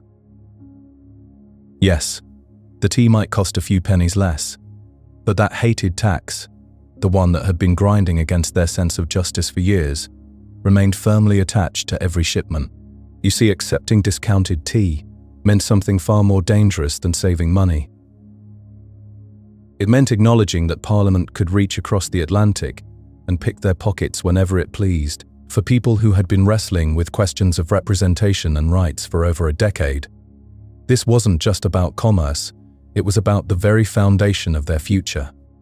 Word of the Tea Act spread through the colonies like morning mist, touching every corner, every conversation. Merchants realized their own businesses faced extinction under this new monopoly system. Patriots understood the deeper message that Britain still considered them subjects to be managed rather than people to be respected. Boston, already a city marked by violence and economic hardship, felt the sting most sharply.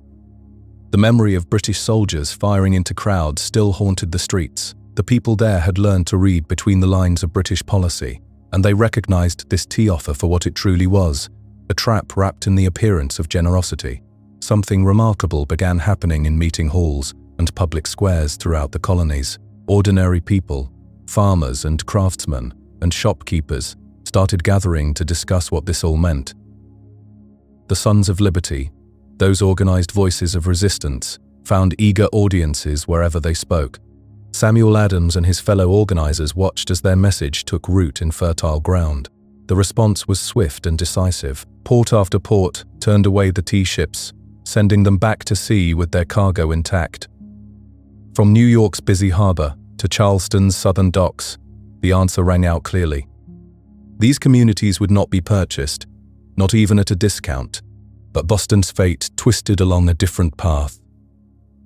3 vessels, the Dartmouth, the Eleanor, and the Beaver, sailed into the harbor and dropped anchor. Unlike their sister ships at other ports, these captains refused to simply sail away. They sat there, day after day, creating a standoff that grew more dangerous with each sunrise. Royal officials insisted the law must be followed, the tea must be unloaded, the taxes must be paid. The colonists stood firm in their refusal. Between these 2 immovable forces, tension stretched like a rope, pulled from both ends, ready to snap. As days passed, Boston transformed into something electric and unpredictable. Every tavern buzzed with heated discussions. Church gatherings turned into political rallies. The Old South Meeting House became a cathedral of resistance, packed with thousands of people whose breath fogged the winter air as they voted again and again against submission. The organizers knew they were racing against time itself. British law gave them 20 days to unload imported goods and pay the required taxes. After that deadline, customs officials would seize everything and collect the money by force. Once that happened, the principle would be lost forever, buried under the weight of legal precedent. Thomas Hutchinson, the royal governor, proved just as stubborn as the colonists.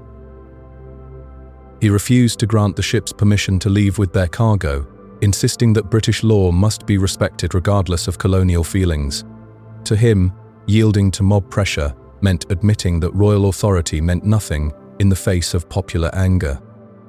So Boston waited and watched and wondered what would come next. Everyone sensed that something significant was building, the way you can feel a thunderstorm gathering, long before the first raindrops fall. Children playing in the streets knew their world was changing. Women hanging laundry felt the weight of history, pressing down on their daily routines. The whole situation had moved far beyond questions of tea and taxes.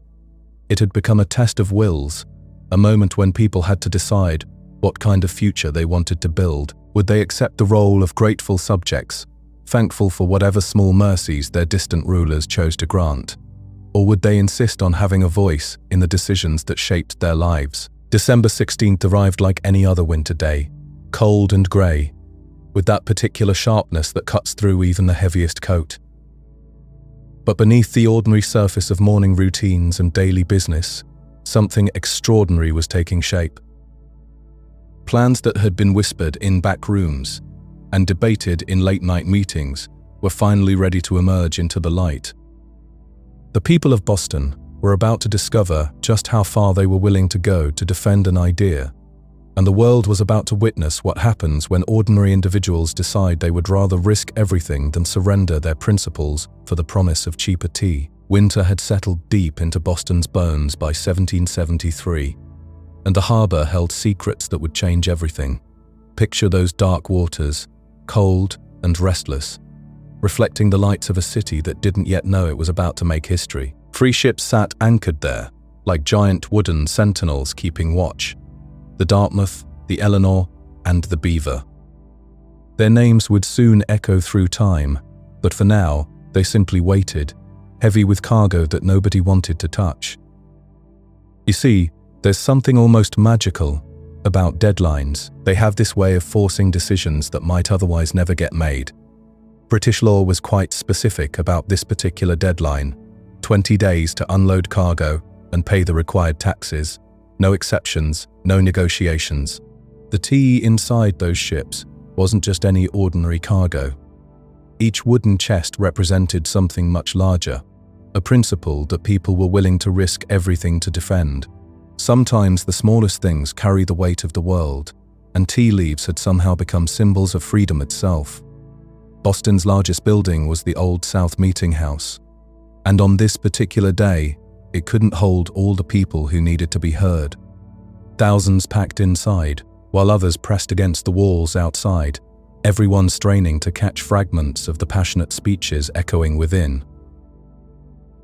Samuel Adams had one of those voices that seemed to cut through noise and confusion like a knife.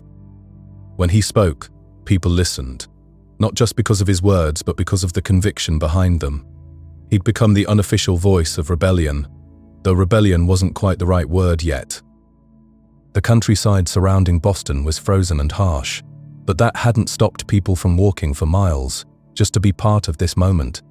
There's something deeply moving about ordinary people willing to brave winter cold because they believe in something larger than themselves.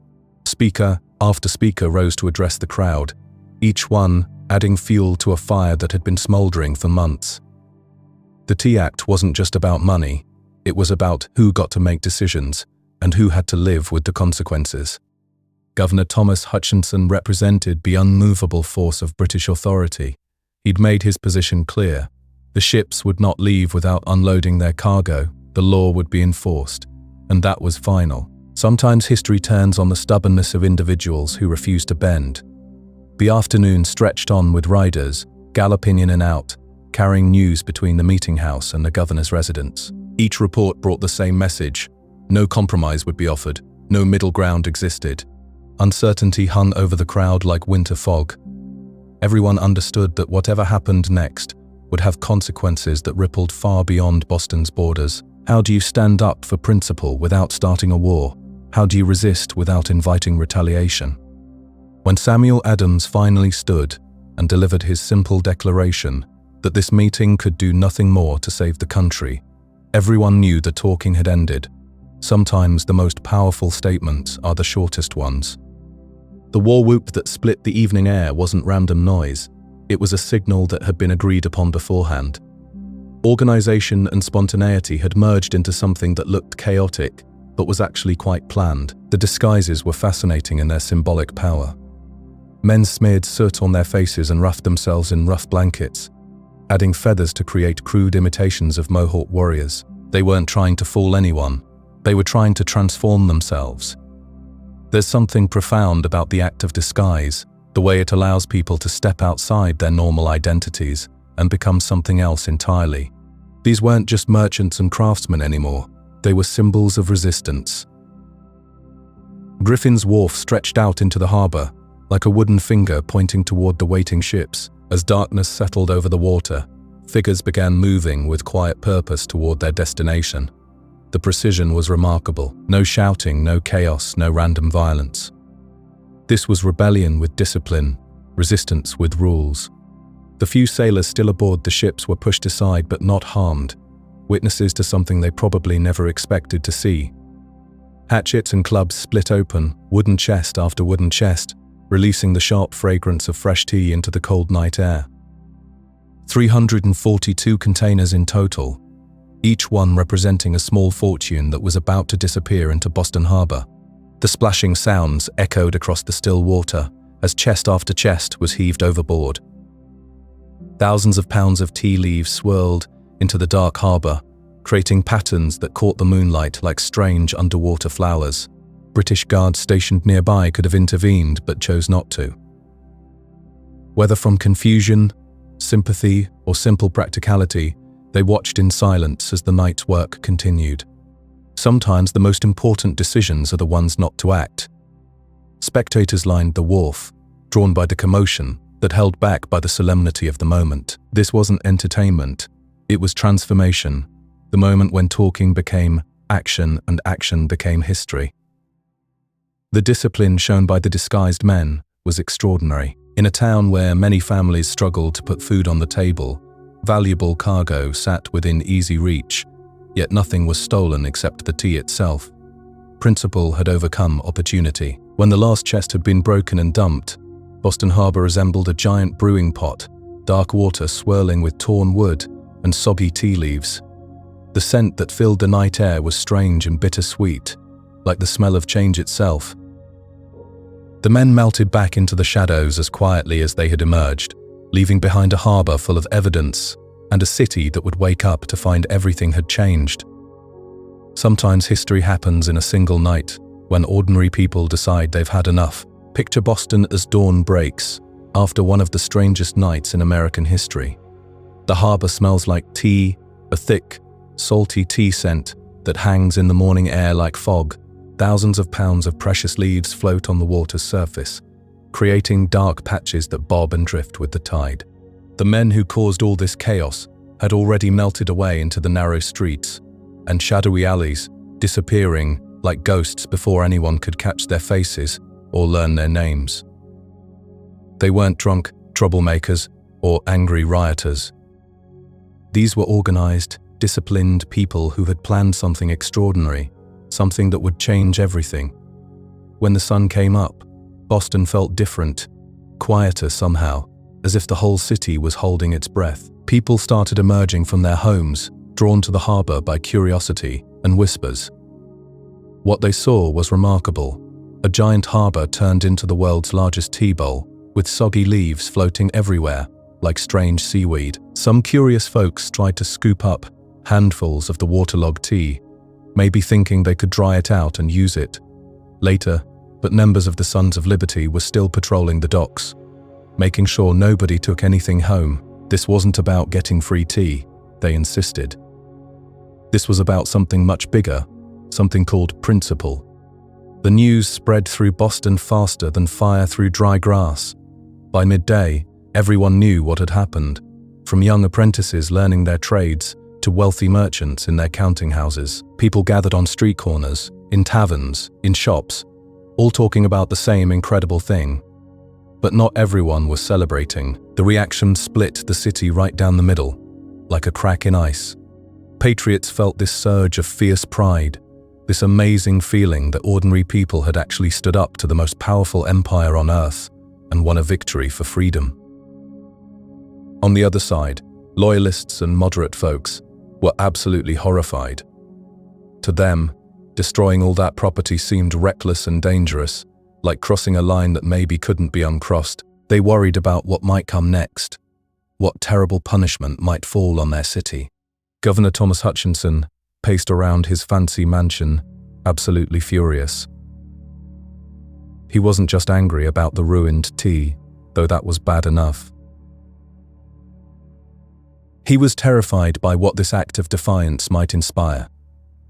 If people in Boston could brazenly ignore the king's authority, what was to stop rebellions from breaking out everywhere else? The British officials couldn't believe what had happened. They'd been expecting the usual protests, maybe some angry boycotts, perhaps even some rowdy demonstrations, like the ones during the Stamp Act troubles, but they never imagined that colonists would organize something this disciplined, this calculated, this bold. The ship captains stood on their vessels, completely helpless, watching tens of thousands of pounds worth of cargo sink beneath the dark waves. In the official records, the night's destruction would be calculated at over 10,000 British pounds, which was an enormous fortune back then. But the real cost wasn't measured in money or ruined tea leaves. The real loss was something much more valuable and fragile.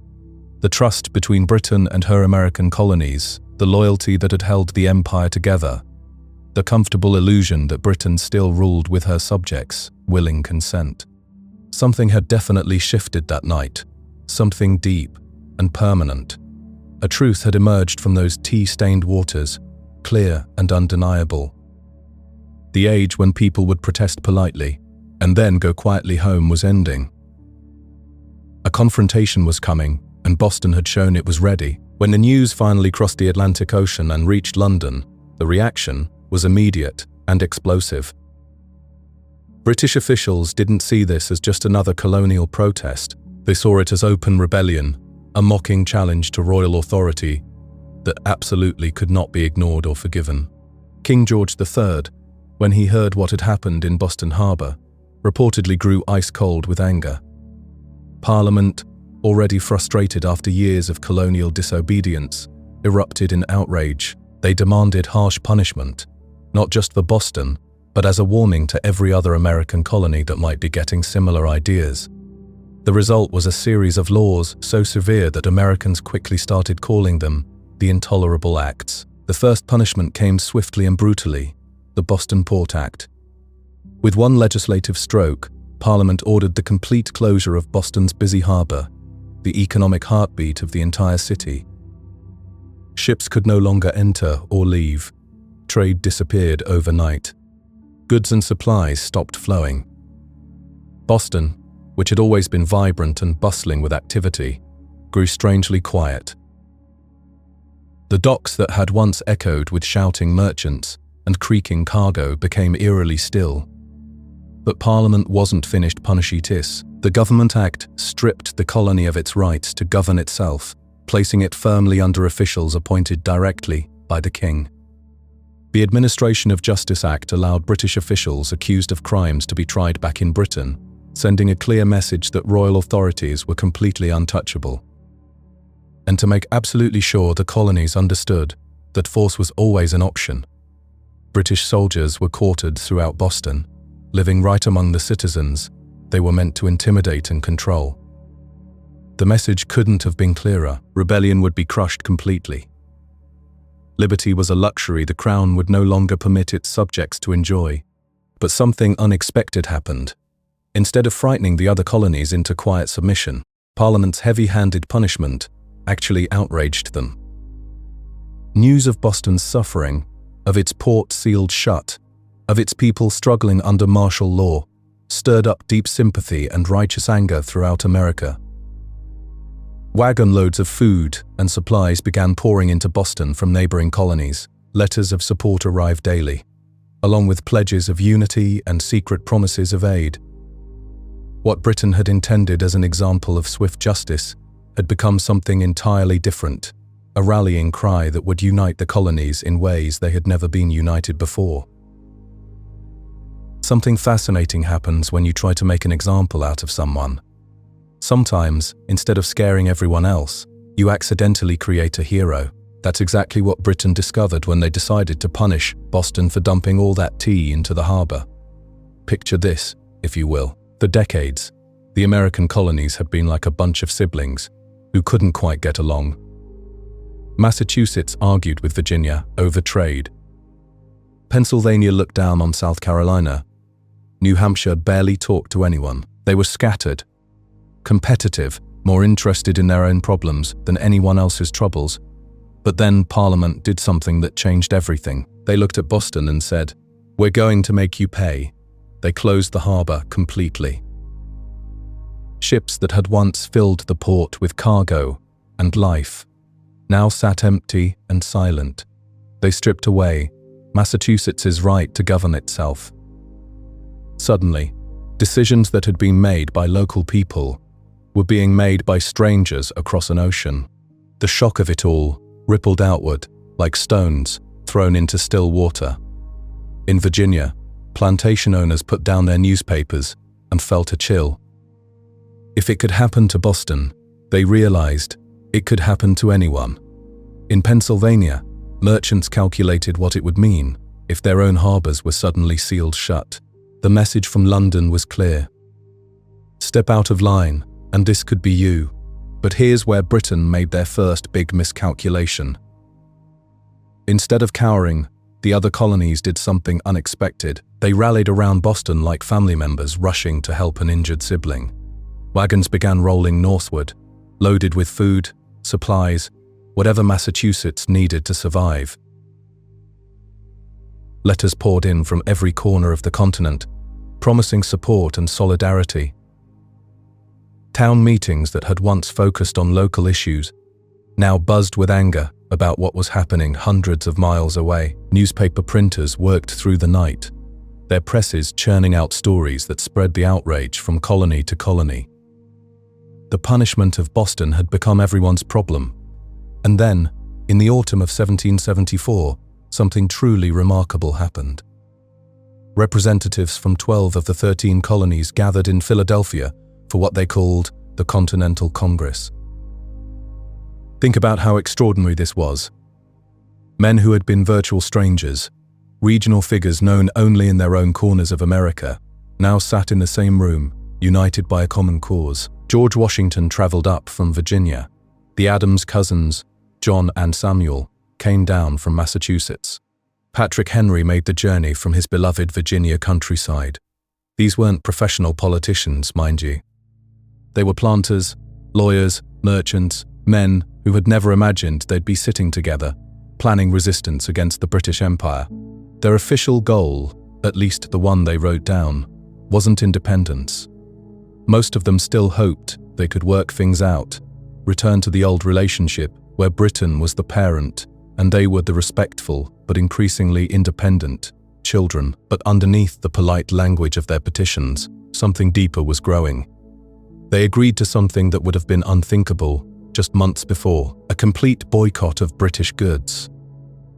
No more tea, obviously, but also no more textiles, no more manufactured items, nothing that came from the mother country. They pledged to support each other if Britain tried to punish any other colony. An attack on one, they declared, would be considered an attack on all. In taverns across the continent, ordinary people began using words that had once been whispered only in private corners. Unity, they said. Resistance. Liberty. These weren't just concepts anymore. They were becoming a way of life. Britain had hoped that crushing Boston would end the rebellion before it really began. Instead, they had accidentally welded 13 separate colonies into something much more dangerous. A people who were starting to think of themselves not as Virginians or Pennsylvanians or Massachusetts men, but as something new. Americans. The Boston Tea Party had done more than dump expensive leaves into the harbor. It had shattered an illusion that had lasted for generations. The illusion that the colonies could remain loyal, obedient subjects forever.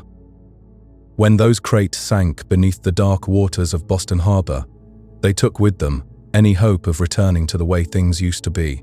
In the months that followed, you could feel the change everywhere. Town militias that had once been social clubs began drilling in earnest. Men practiced loading their muskets, marching in formation, preparing for something they couldn't quite name yet. Storehouses quietly filled with gunpowder and shot. Taverns that had once echoed with toasts to King George now hummed with whispered conversations about rights and revolution. Boston itself became something sacred, a symbol of sacrifice. The more Britain tried to squeeze the life out of the city, the more it became a rallying cry for the other colonies.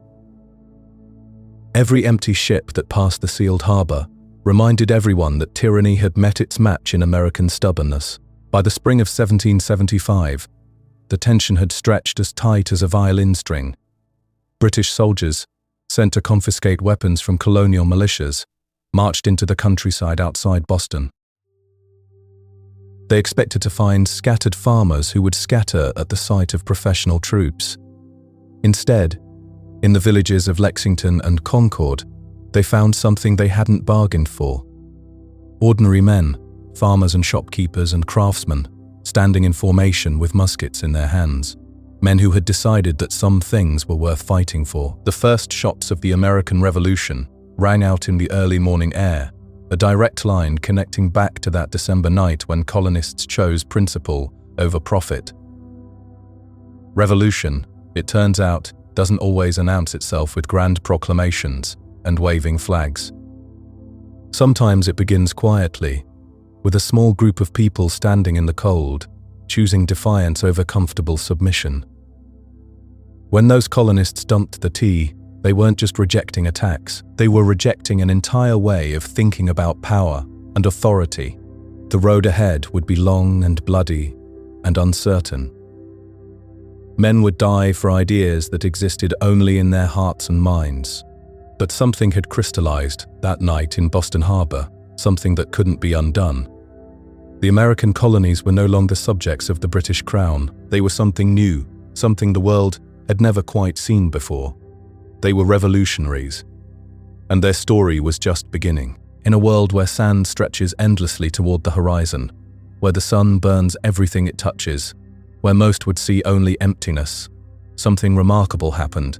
5,000 years ago, a group of people looked at this harsh landscape along Peru's coast and saw opportunity where others saw impossible odds.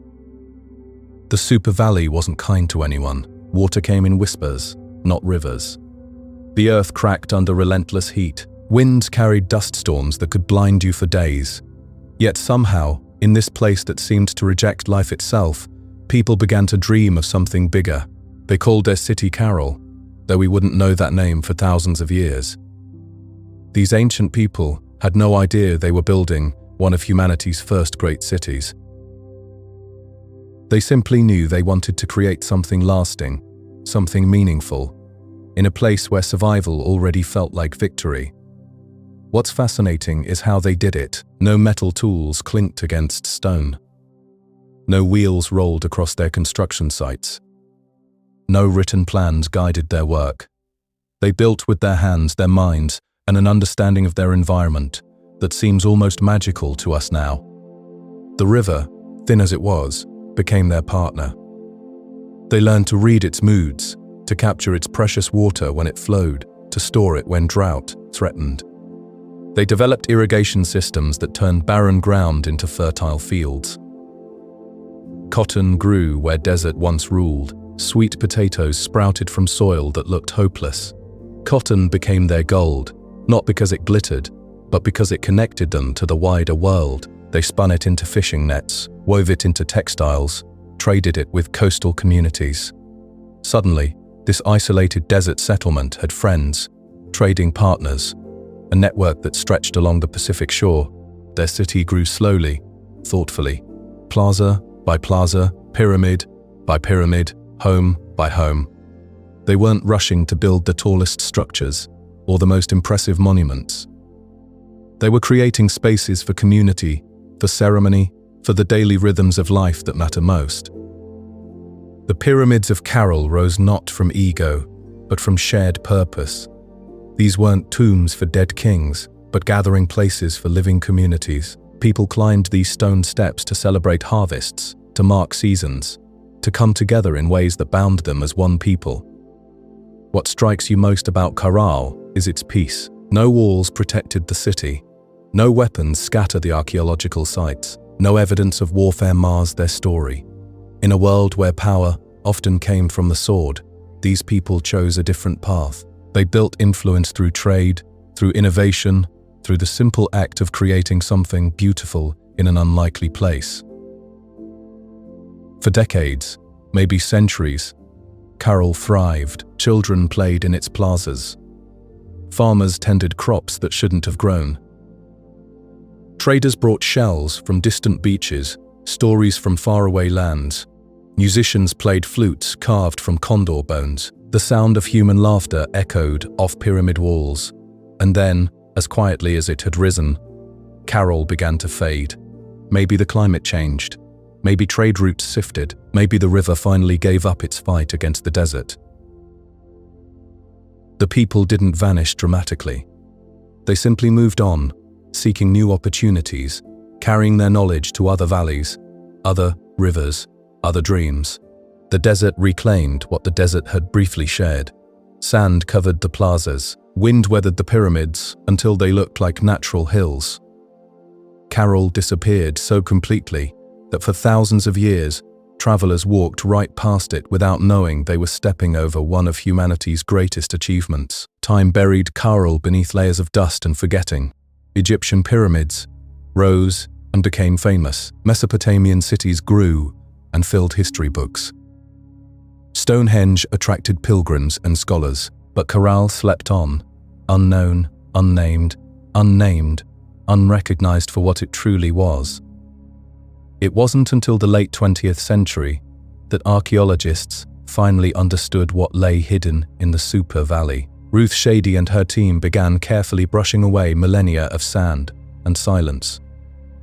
What they found changed everything we thought we knew about early civilization. Caral was old, really old, older than the Great Pyramids of Egypt, older than the first cities of Mesopotamia. This peaceful city in the Peruvian desert had been thriving when most of the world still lived in scattered villages and temporary camps.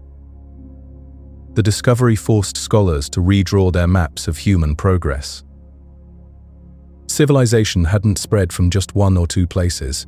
It had bloomed independently, in valleys and rivers around the world, including this unlikely spot where water was scarce and survival seemed impossible. What makes Caral's story even more remarkable is how different it was from other early cities. While civilizations elsewhere often grew through conquest and conflict, Caral seems to have flourished through cooperation and creativity. They solved problems with intelligence rather than violence. They built relationships instead of armies. Today, you can walk among Caral's restored pyramids and imagine what life was like. 5,000 years ago, the desert still surrounds the ruins. The river still flows its modest course. But now we know that this apparent wasteland once cradled dreams as grand as any in human history. The people of Caral remind us that civilization can bloom anywhere humans decide to plant it. With enough patience, creativity, and community spirit, even the harshest landscapes can become homes to remarkable achievements. Sometimes the most unlikely places produce the most extraordinary stories. Picture a civilization that chose to build instead of battle, to create instead of conquer. In the heart of Peru's desert, there once stood a city that rewrote everything we thought we knew about how ancient societies worked. The people of Caral had a different vision entirely. Where other civilizations raised armies, they raised pyramids. Where others built walls to keep enemies out, they built plazas to bring communities together. It's a story that sounds almost too good to be true. Yet the evidence lies scattered across the sand, waiting to tell its tale. Imagine walking through these ruins today, your footsteps echoing where thousands once gathered. The silence is profound, almost sacred. These weathered stones carry whispers of a society that found strength not in warfare, but in wisdom, not in conquest, but in cooperation. The centerpiece of their world was a structure that defies imagination, rising nearly 60 feet from the desert floor. Stretching over 450 feet in length, the Great Pyramid of Caral stood like a mountain made by human hands, built from stone and mud, reinforced with reed bags filled with rocks. It was designed to endure everything nature could throw at it. The earthquakes came, as they always do in this restless land. The winds howled across the desert for millennia. Yet the pyramid stood firm, a testament to engineering wisdom that rivals anything the ancient world produced. What makes it even more remarkable is how they built it without metal tools, without wheels, without animals to carry the massive stones. These pyramids weren't tombs like their famous cousins in Egypt. They served a completely different purpose, one that reveals the soul of Caral's civilization. Atop these monuments, fires once burned under star-filled skies. Ceremonies unfolded on platforms reached by elegant staircases, connecting the earthly realm with the cosmic order above. The architects of Caral understood something profound about the relationship between space and spirit. Their pyramids aligned with celestial events, tracking the sun's journey through seasons, marking solstices and stellar cycles. To them, building wasn't just about creating shelter. It was about creating harmony between human society and the universe itself. Below the pyramids, vast circular plazas opened like cupped hands, ready to hold thousands of people. These sunken gathering spaces invited community, encouraged participation, celebrated the bonds that held society together. Picture these spaces filled with voices, with music, with the shared energy of a people united by common purpose. Around these grand public spaces, residential complexes spread outward, like ripples on water. Priests lived here, administrators, artisans, farmers, each had their role, their place in the intricate web of Caral society. The city's very layout suggested a people who understood that individual success meant nothing without community prosperity. What's most extraordinary about Caral isn't what archaeologists found, but what they didn't find. No weapons lie buried in the sand. No defensive walls once protected the city's borders. No mass graves suggest periods of violence or war. It's an absence that speaks volumes about the choices this civilization made. Here was a society that invested its energy in art instead of armies, in astronomy instead of assault. Their monuments celebrated life, not death. Their plazas welcomed gatherings, not battles. They chose to negotiate rather than dominate, to trade rather than raid. The secret of their success lay in the networks they built, not with swords, but with goods and goodwill. Cotton grown along the riverbanks became fishing nets, traded with coastal communities for dried fish and exotic treasures. Colorful shells from the Pacific, precious stones from mountain peaks, rare fruits from distant valleys, all flowed through Caral's markets. This web of trade connected far-flung communities in bonds of mutual benefit. Each trading partner had something to offer, something to gain. Violence would have shattered these delicate relationships. So peace became not just an ideal, but a practical necessity. Music played a vital role in keeping this society together. Flutes carved from condor bones created haunting melodies that drifted across the desert.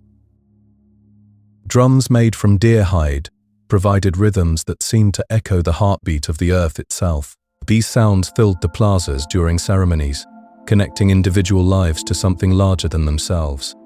The leaders of Carol wielded power through spiritual authority rather than military might. They coordinated massive construction projects, managed seasonal agricultural cycles, negotiated complex trade agreements, all without leaving behind the bloody signatures that mark so many ancient rulers. It's tempting to wonder how different our world might be if more civilizations had chosen Carol's path. Here was proof that human societies could thrive through cooperation, that strength could come from unity rather than domination, that lasting monuments could be built to celebrate life rather than commemorate death. The ruins stand today as more than just archaeological curiosities. They represent a different possibility, a road not taken by most of human civilization. In their weathered stones and empty plazas, we glimpse what might have been, what perhaps could still be. The people of Carol understood something we're still learning. True power doesn't come from the ability to destroy, but from the wisdom to create. True strength isn't measured by conquered enemies, but by flourishing communities. True immortality isn't achieved through monuments to war, but through legacies of peace. Picture this remarkable place, sitting in one of Earth's harshest landscapes, where people somehow chose collaboration over conquest.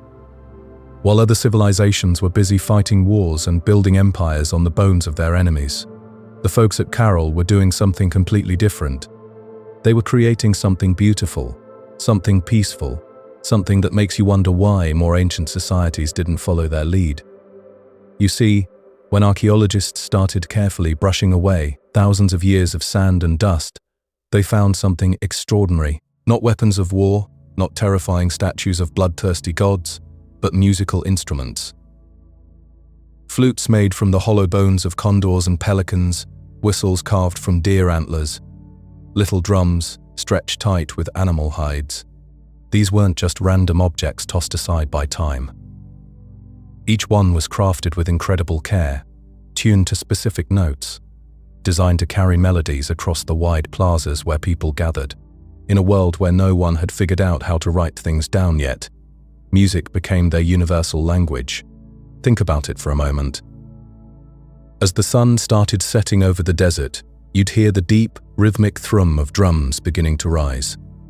Flutes would join in, their haunting melodies floating on the evening breeze like voices from another world.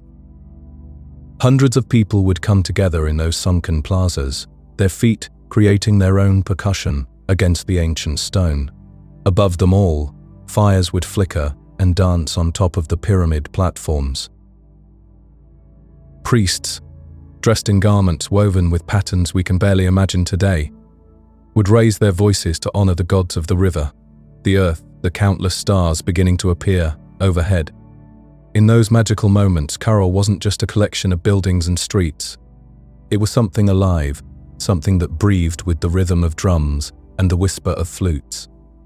It was a symphony made of stone and human voices. The way they designed their city tells us everything about what mattered to them. Those grand plazas weren't just empty spaces where people happened to gather. They were carefully planned stages for bringing the community together. The sunken circular courts worked like nature's own concert halls, focusing every sound and drawing every eye toward the ceremonies happening at their heart. And rising above it all, those pyramids reached toward the heavens like artificial mountains, connecting the earthbound world of everyday life with the mysteries of the stars. These weren't people who built monuments to celebrate victories in battle. Their rituals seemed to follow the gentle turning of the seasons, the planting and harvesting of crops, the eternal dance of celestial bodies across the night sky. Music wasn't just entertainment for them. It was the invisible thread that connected person to person, humanity to nature, the known world to everything that lay beyond understanding. What's remarkable is how different their spiritual world seems to have been. No violent scenes carved into their walls, no terrifying deities demanding blood and sacrifice. Instead, everything points to harmony, celebration, and a deep reverence for the forces that governed their lives. Even now, when the desert wind moves through those ancient ruins, you can almost catch the faint echo of their songs, like ghosts of melodies that once filled those plazas with joy and meaning. But Carol wasn't just about music and ceremony. It was also an incredible feat of engineering, the kind that makes you scratch your head and wonder how they possibly managed it. Remember, these people didn't have metal tools to work with. No wheels to help them move heavy objects. No horses or oxen to do the hard labor. Yet somehow, using nothing but human ingenuity and determination, they built a city of stone that has lasted nearly 5,000 years. The pyramids they constructed weren't made from small, easily handled bricks. We're talking about massive stones that had to be carried across that dry valley, one back-breaking load at a time. They figured out how to weave incredibly strong baskets from river reeds, containers tough enough to hold heavy rocks, and transport them wherever they needed to go. Layer by careful layer, they stacked stone upon stone, filling the spaces in between with rubble to create structures that could stand up to almost anything nature threw at them. And nature did throw things at them. This part of the world gets hit by violent earthquakes that can level buildings in seconds. Yet when modern archaeologists arrived at Cairo, they found pyramids and plazas still largely intact after thousands of years. How did they manage that? Through some kind of ancient wisdom about earthquake-resistant construction. They used flexible building techniques, wide foundations that could absorb shock, rounded corners that helped dissipate the terrible energy of a shaking earth. They learned these lessons not from engineering textbooks, but from paying careful attention to how the land itself behaved. Living in the middle of a desert, you might think water would be their biggest problem, but the people of Cairo turned out to be masters of irrigation. They dug channels and built canals that guided precious river water exactly where it needed to go, keeping their crops alive even when the rains failed. Not a single drop was wasted, because every drop meant the difference between abundance and hunger. Even the layout of their city showed sophisticated planning. Major buildings lined up with important astronomical points, suggesting they understood the movements of the sun and stars well enough to use them as guides for construction.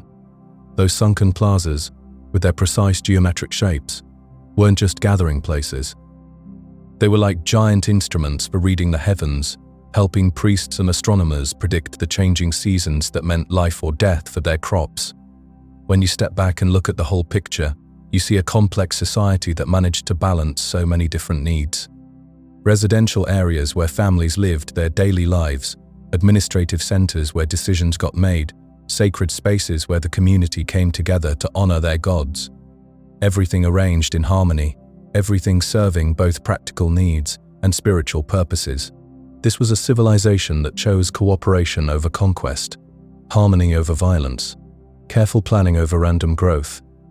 In a world that often seems obsessed with conflict and competition, Cairo stands as a quiet reminder that human beings are capable of something much more beautiful. They built their city not on the ruins of their enemies, but on the solid foundation of trust, creativity, and working together towards something greater than any individual could achieve alone. Sometimes, the most profound mysteries hide beneath what seems ordinary. In Peru's Supa Valley, travelers would pass strange, rounded hills scattered across the desert landscape. These mounds looked perfectly natural, shaped by centuries of wind and sand. No one suspected that beneath their feet lay something extraordinary. The desert has a way of keeping secrets. For nearly 4,000 years, these hills remained undisturbed, holding their silence like ancient guardians. Local people walked past them daily, never knowing they were stepping over one of humanity's greatest achievements. Everything changed in the 19s. Peruvian archaeologist Ruth Shady felt drawn to these mysterious formations. Something about their placement, their shape, whispered of human hands. Her team began the delicate work of brushing away millennia of accumulated sand. Layer by layer, grain by grain, they uncovered the impossible. Walls of precisely cut stone emerged from the desert floor. Grand staircases appeared, leading to nowhere until more sand was cleared. Sunken plazas revealed themselves, still holding the echoes of ancient gatherings. Most stunning of all, pyramids began to take shape, their edges sharp against the endless sky. This was Cairo, and it was older than anyone dared imagine. Radiocarbon dating revealed a truth that shook the archaeological world. This civilization had flourished over 4,600 years ago. While the pyramids of Egypt were rising from their sands, Cairo was already a thriving metropolis in the Americas. The discovery changed everything we thought we knew. Before Cairo, scholars believed complex civilization came late to the Americas. They imagined it as an echo of older empires from distant continents. Cairo proved them wrong. Here was evidence of monumental architecture, sophisticated urban planning, and complex social organization, all developed independently, all thriving millennia before the Incas ever dreamed of their mountain empire. It's about how a civilization chose to live. As archaeologists continued their careful excavation, they uncovered something remarkable. No weapons lined the excavated spaces. No fortified walls protected the city's borders. No mass graves spoke of violence or conquest. Instead, they found musical instruments, delicate bone flutes, carved with intricate patterns, drums that once echoed across the valley, calling people to celebration rather than war. These weren't just tools for entertainment. Music seemed woven into the very fabric of Cairo's society, suggesting a culture that valued harmony over conflict. The city's layout tells a story of cooperation. Public spaces dominated the architecture. Great plazas where thousands could gather, amphitheaters carved into the earth for communal events, residential areas that showed little distinction between social classes. This was a society that seemed to prioritize community over individual power. Modern engineers study Cairo's construction techniques with wonder and respect. The builders understood their environment intimately. They knew how desert winds behaved, how rare earthquakes would shake the ground, how the occasional flood might reshape the landscape. Every stone was placed with this knowledge in mind. The pyramids weren't just monuments to ego or divine authority. They were marvels of engineering, designed to flex with seismic activity rather than resist it. The builders filled reed bags with stones, creating a construction method that could absorb and distribute earthquake forces. When the ground shook, Cairo bent but didn't break. This wisdom extended beyond construction. The people of Cairo understood that survival in the desert required balance. They developed sophisticated irrigation systems, channeling precious water from distant rivers to their fields. They grew cotton, not just for local use, but for trade networks that stretched across the region. Their economy thrived on exchange rather than conquest.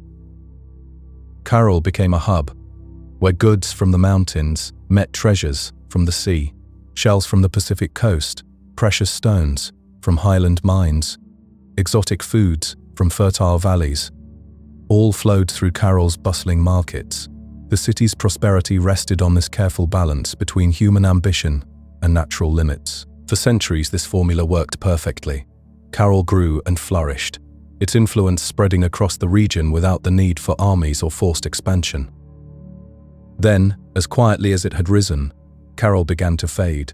No dramatic collapse marked its end. No fires consumed its buildings. No conquering army left scars on its walls. Instead, the city simply emptied, like a gentle exhale that never quite finished. The mystery of Cairo's abandonment haunts archaeologists still. Some point to environmental change as the culprit. Evidence suggests a prolonged drought may have struck the region. Without reliable water, their carefully maintained fields would have withered. The surplus that powered their trade networks would have vanished. Others wonder if shifting economic patterns played a role. As new population centers emerged along the coast, perhaps Cairo's position as a trading hub became less valuable. The goods they provided, cotton and agricultural products, might no longer have commanded the prices they once did. Still others speculate about internal changes. Without written records, we can only imagine the social pressures that might have built over generations. Even the most harmonious societies can fracture. When the old ways no longer guarantee survival, whatever the cause, the departure seems to have been gradual. Families likely made difficult decisions, weighing the pull of ancestral homes against the promise of better opportunities elsewhere. Children who had played in Cairo's plazas grew up carrying stories of the great city their families had left behind. The desert reclaimed its prize with patient persistence. Sand drifted over carefully carved stones. Wind scattered the last echoes of ancient music. What had been a vibrant center of civilization became a collection of silent mounds waiting beneath the sun. Perhaps there's a lesson in Carol's quiet disappearance. Even the most thoughtful civilizations, those that work in harmony with nature and prioritize peace over conflict, remain vulnerable to forces beyond their control. Time flows like sand, reshaping everything it touches. Today, as we uncover Carol's stones and study its remarkable achievements, we're reminded that greatness isn't always measured in military conquests or technological dominance. Sometimes it lives in the wisdom to build sustainably, to create beauty without destruction, to understand that true strength comes from cooperation rather than competition. The flutes of Carol are silent now, but their melody still whispers across the centuries. It speaks of a different path, a civilization that chose harmony over conquest, community over individual glory, balance over endless growth. In our modern world of constant change and challenge, perhaps that's exactly the kind of wisdom we need to hear. Deep in the Peruvian desert, archaeologist Ruth Shady made discoveries that would change everything we thought we knew about ancient civilizations. She wasn't just uncovering stones and dust. Her team was finding fragments of actual lives, lived thousands of years ago. Musical instruments emerged from the sand, their wooden frames still holding the memory of melodies. Fishing nets, woven with careful precision, spoke of communities who knew the rhythms of rivers and seasons. Textiles appeared, their fibers preserving patterns that once adorned everyday people going about their daily routines. Perhaps most fascinating of all were the quipple, those intricate systems of knotted cords that served as record-keeping devices. Each knot was a piece of information, a way of storing knowledge without written words. These weren't primitive people stumbling through early civilization. These were sophisticated minds who had developed entirely different ways of organizing their world. The offerings they left behind tell us something beautiful about their relationship with the divine. Small tokens, carefully placed, suggesting a people who saw the sacred in their everyday existence. They weren't just surviving, they were reaching toward something greater than themselves. This place called Carol had been sleeping under desert sands for nearly 5,000 years. When Shady's work brought it back to light, it was like watching an entire civilization take its first breath in millennia. The same winds that now blow across the excavated plazas once carried the sounds of daily life, conversations, music, children playing. What makes Carol so remarkable isn't just its age, though it predates the pyramids of Egypt. It's what it represents about human nature itself. Here was a society that built monumental architecture, developed complex trade networks, and created sophisticated cultural practices, all apparently without the warfare that marked so many other early civilizations. Think about that for a moment. While other ancient peoples were defining themselves through conquest and conflict, the inhabitants of Carol seem to have chosen a different path entirely. They built their pyramids through cooperation, not coercion. They developed their society around harmony rather than hierarchy. The absence of weapons in the archaeological record is striking. No swords, no spear points, no evidence of the military infrastructure that dominated other early urban centers. Instead, there are musical instruments, suggesting a culture that valued celebration and artistic expression. Their engineering accomplishments are quietly astounding. They moved massive stones without wheels, created complex architectural plans without written blueprints, and developed agricultural systems that sustained large populations in a challenging desert environment. All of this required the kind of collective intelligence that only emerges when people work together toward common goals. The trade networks they established stretched across vast distances, connecting mountain communities with coastal settlements. This wasn't just commerce, it was cultural exchange on a grand scale. Ideas, technologies, and artistic styles flowed along these routes, creating a web of connection that enriched everyone involved. Their astronomical knowledge was sophisticated enough to influence their architectural planning, buildings aligned with celestial events, plazas oriented to catch specific seasonal light patterns. They were reading the sky like a calendar, finding their place in the cosmic order through careful observation and mathematical precision. UNESCO's recognition of Corral as a World Heritage Site acknowledges something profound about this place. It's not just an archaeological curiosity, it's evidence of an alternative vision of what human civilization can become in our modern world, often defined by competition and conflict. Carroll offers a different model entirely. The preservation challenges are immense. Desert winds, occasional rains, and a simple passage of time all threaten these ancient structures.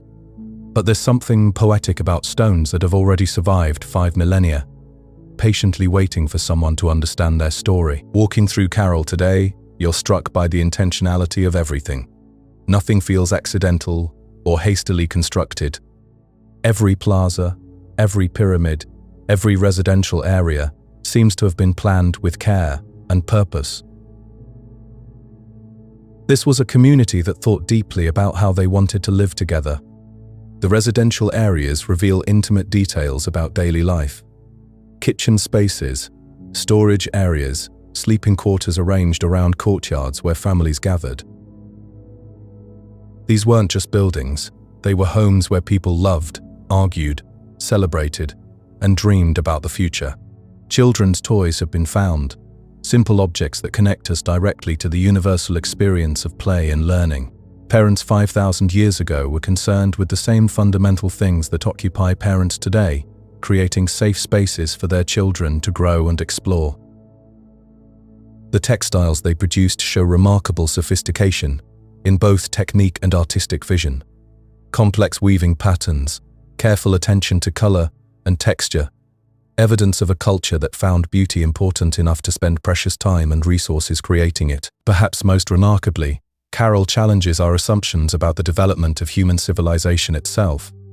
For too long we've thought of cultural complexity as something that emerged in just a few places and then spread outward. Carroll proves that humans in completely different parts of the world were independently developing sophisticated societies at roughly the same time. This suggests something beautiful about human nature. Given the right circumstances, people everywhere tend toward cooperation, creativity, and the desire to build something lasting. The specific forms might differ, but the underlying impulses seem universal. The silence that surrounds Carroll now is profound, but it's not empty. It's the kind of silence that holds memory, that whispers stories if you know how to listen. The stones themselves seem to pulse with the accumulated experience of all the generations who walked these paths. In our contemporary world, facing challenges that require unprecedented cooperation, Carroll offers a kind of hope. It proves that humans are capable of creating complex, sustainable societies based on harmony rather than domination.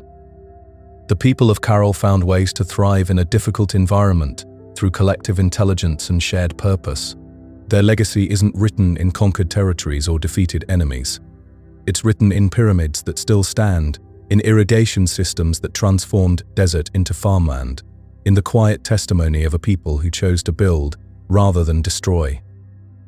In the end, perhaps that's the most powerful conquest of all, the victory over time itself.